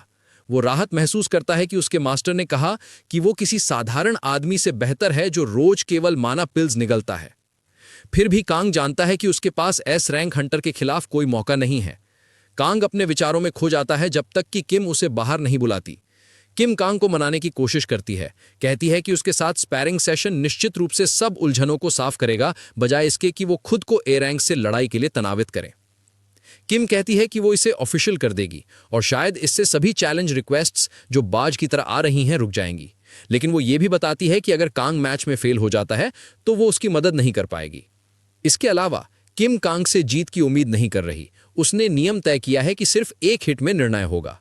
असल में कांग तभी जीत पाएगा जब वो किम मंडोंग को हिट कर पाए। फिर भी कांग आत्मविश्वास नहीं रखता कि उसके पास किम मंडोंग को हिट करने की क्षमता है क्योंकि उसका शरीर ऑरा ब्लेड जैसे हमलों को आसानी से झेल लेता है। किम कांग को चेड़ती है और कहती है कि वो काफी टिमिड है। किम एक कदम आगे बढ़ती है और कहती है कि अगर कांग उसे हिट कर देता है तो वो उसे ब्रेक के दौरान होने वाले नए टीचर ट्रेनिंग से छूट देगी। असल में ये टीचर ट्रेनिंग वो समय है जब शिक्षक आपस में जुड़ते हैं और तालमेल बनाते हैं। लेकिन किसी ऐसे व्यक्ति के लिए जैसे कैंग, जो साधारण स्कूल से आया है, ये उसके लिए नर्क जैसा होने वाला है। किम फिर जोड़ती है कि उसे ब्रेक के दौरान भी पगार मिलेगी और कैंग ये सुनकर पूरी तरह से चौंक जाता है। वो विश्वास ही नहीं कर सकता कि अगर वो हिट लगा देता है तो उसे 3 हफ्तों की पेड वेकेशन मिल रही है। कैंग फिर किम से पूछता है कि क्या वो उसे ट्रेनिंग से वास्तव में बाहर निकाल सकती है, क्योंकि इसे हंटर मैनेजमेंट एजेंसी चला रही है। किम बताती है कि हर सेमेस्टर के लिए एक स्पेशल छूट प्रोग्राम होता है जिसमें 2 उत्कृष्ट शिक्षक चुने जाते हैं। इन उत्कृष्ट शिक्षकों को ट्रेनिंग से जाने की अनुमति मिलती है। किम कैंग से पूछती है कि क्या वो इसमें रुचि रखता है और कैंग इसके बारे में सोचने लगता है। लेकिन किम उसे कहती है कि वो किसी भी राजनीतिक तारीखों से बचे, क्योंकि अगले सप्ताह प्रधानाचार्य चुनाव है। किम मंडोंग चाहती हैं कि मैच 1 महीने बाद रखा जाए, जो कि स्कूल ब्रेक के ठीक पहले का दिन है। किम जोर देती हैं कि कैंग मैच के दिन से पहले भागने की कोशिश ना करे। तारीख तय होने के बाद कैंग अंततः ऑफिस से बाहर निकलता है और उसे एहसास होता है कि उसके पास 1 महीना है ये सोचने के लिए कि वो वाइस प्रिंसिपल पर हिट कैसे लगाएगा। वो जानता है कि ऑफर आकर्षक है, लेकिन साथ ही ये मृत्यु की चुनौती से कम नहीं है। वो वाइस प्रिंसिपल की तुलना किसी ऐसे व्यक्ति से करता है जो सुपरनैचुरल लेवल पर है, क्योंकि ये एक मुरुम नॉवल है। किम मंडोंग किसी चलती हुई किले से कम नहीं है, जबकि कैंग हाल ही में केवल चोटी के स्तर तक पहुंचा है। अपनी क्षमता के अंतर के कारण कैंग किम पर हिट लगाना असंभव कार्य मानता है। कैंग का स्वप्न केवल शांति से जीना है, लेकिन वो जानता है कि वो छात्र को खींचे जाने की अनुमति नहीं दे सकता। तभी उसे नोटिफिकेशन आता है कि उसने एक साइड स्टोरी अनलॉक की है जिसका नाम है वाइस प्रिंसिपल स्लेयर। इसे देखते ही कैंग को एहसास होता है कि शायद वो वास्तव में आवश्यक हिट लगाने में सक्षम हो सकता है, लेकिन केवल एक ही व्यक्ति है जो उसे सिखा सकता है, और वो है चो। कैंग तुरंत वहां दौड़ता है और पुरानी मास्टर को बताता है, लेकिन वो चौंक जाता है जब मास्टर कहता है कि यह काफी असंभव है। कैंग मास्टर को मनाने की कोशिश करता है, लेकिन मास्टर कहता है कि कुछ चीजें अनटच्ड रहनी चाहिए। वो कैंग को बताता है कि उसे ऑरा ब्लेड बनाने में सक्षम होना चाहिए ताकि वो किसी ऐसे व्यक्ति पर एक खरोंच भी छोड़ सके जिसने सुपरनैचुरल स्तर प्राप्त कर लिया हो। और जैसा कि उसने बताया, किम मंडोंग ने वो स्तर प्राप्त कर लिया है। पुराने मास्टर ने फिर उल्लेख किया कि अगर कैंग सभी चालों का उपयोग करता है तो भी वो केवल एक हिट लगाने में ही भाग्यशाली होगा। जैसे ही उन्होंने ट्रिक शब्द का उल्लेख किया, कैंग रुचि लेने लगता है और स्पष्टीकरण मांगता है। पुराने मास्टर ने बताया कि इसका मतलब है जिनसेंग, इलिक्सिर और इसी तरह की चीजों का उपयोग करना। पुराने मास्टर ने यह भी बताया कि अगर कैंग 300 साल पुराने जिनसेंग रूट्स का सेवन करता है तो वो ऑरा ब्लेड का उपयोग करने में भाग्यशाली हो सकता है। कैंग तुरंत अपने मास्टर को बताता है कि वो इसमें रुचि रखता है, लेकिन उसे फिर से सिर पर पंच मार दिया जाता है। जो कांग को बताता है कि वो शायद सिर्फ एक हिट लगा सकेगा, लेकिन ये एक से ज्यादा नहीं होगा। कांग मुस्कुराता है और पुराने मास्टर से कहता है कि उसके लिए बस एक हिट ही काफी है। कांग मुड़कर जाने लगता है और मास्टर पूछता है कि वो कहाँ जा रहा है। कांग बताता है कि वो जिनसेंग रूट्स खोजने जा रहा है जिनका उसने जिक्र किया था। रूट्स ढूंढना मुश्किल हो सकता है, लेकिन कांग जानता है कि पैसा सब कुछ संभव बना देता है। और चूंकि अगले सप्ताह प्रधानाचार्य चुनाव है, कांग के पास जिनसेंग रूट पाने का कुछ प्लान है। इसी बीच सोरा अपने घर में सोच रही है कि कांग ने अंताज छोड़ने के बाद उससे संपर्क क्यों नहीं किया जब उसकी कॉल आई थी। सोरा उत्साहित होकर कॉल उठाती है और उम्मीद करती है कि कांग उसे डिनर पर बुलाएगा, लेकिन कांग उसे कुछ और ही कह देता है। वो पूछता है कि क्या उसके पास 100 मिलियन है जिसे वो उधार ले सकता है। जैसे ही सोरा ये सुनती है, वह कॉल काट देती है। वह यहीं नहीं रुकती, बल्कि अपना फोन बंद भी कर देती है।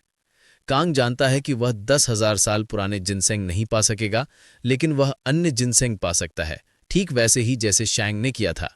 समस्या यह है कि जिनसेंग की कीमत पागलपन वाली है। जो जिनसेंग 100 साल से कम पुराने हैं, उनकी कीमत दसियों मिलियन तक जा सकती है, जबकि जो 100 साल से ज्यादा पुराने हैं, उनकी कीमत आसानी से 100 मिलियन से अधिक हो सकती है। एक अमीर और बिगड़ा हुआ बच्चा होने के नाते कांग इन 100 साल पुराने जिनसेंग को खरीद सकता है और ऐसे खा सकता है जैसे वह चावल खा रहा हो। इसके बावजूद उसे वाइस प्रिंसिपल से हार मिली। चो ने कांग को बताया कि शांग वाइस प्रिंसिपल से इसलिए हार गया क्योंकि वह सिर्फ जिनसेंग खा रहा था, ऊर्जा को सही तरीके से अवशोषित नहीं कर पाया। कांग को विश्वास है कि अगर वह केवल एक जिनसेंग खा भी लेता है तो उसका मास्टर उसे जिनसेंग की सारी ऊर्जा अवशोषित करने में मदद करेगा, लेकिन वह अपना पूरा नेटवर्थ सिर्फ जिनसेंग खरीदने में खर्च नहीं कर सकता। जैसे ही वह समाधान ढूंढने की कोशिश करता है, उसे याद आता है कि वाइस प्रिंसिपल ने उसे प्रधानाचार्य चुनाव के बारे में क्या बताया था। स्पष्ट है कि चुनावों के कारण स्टॉक्स पर असर पड़ेगा।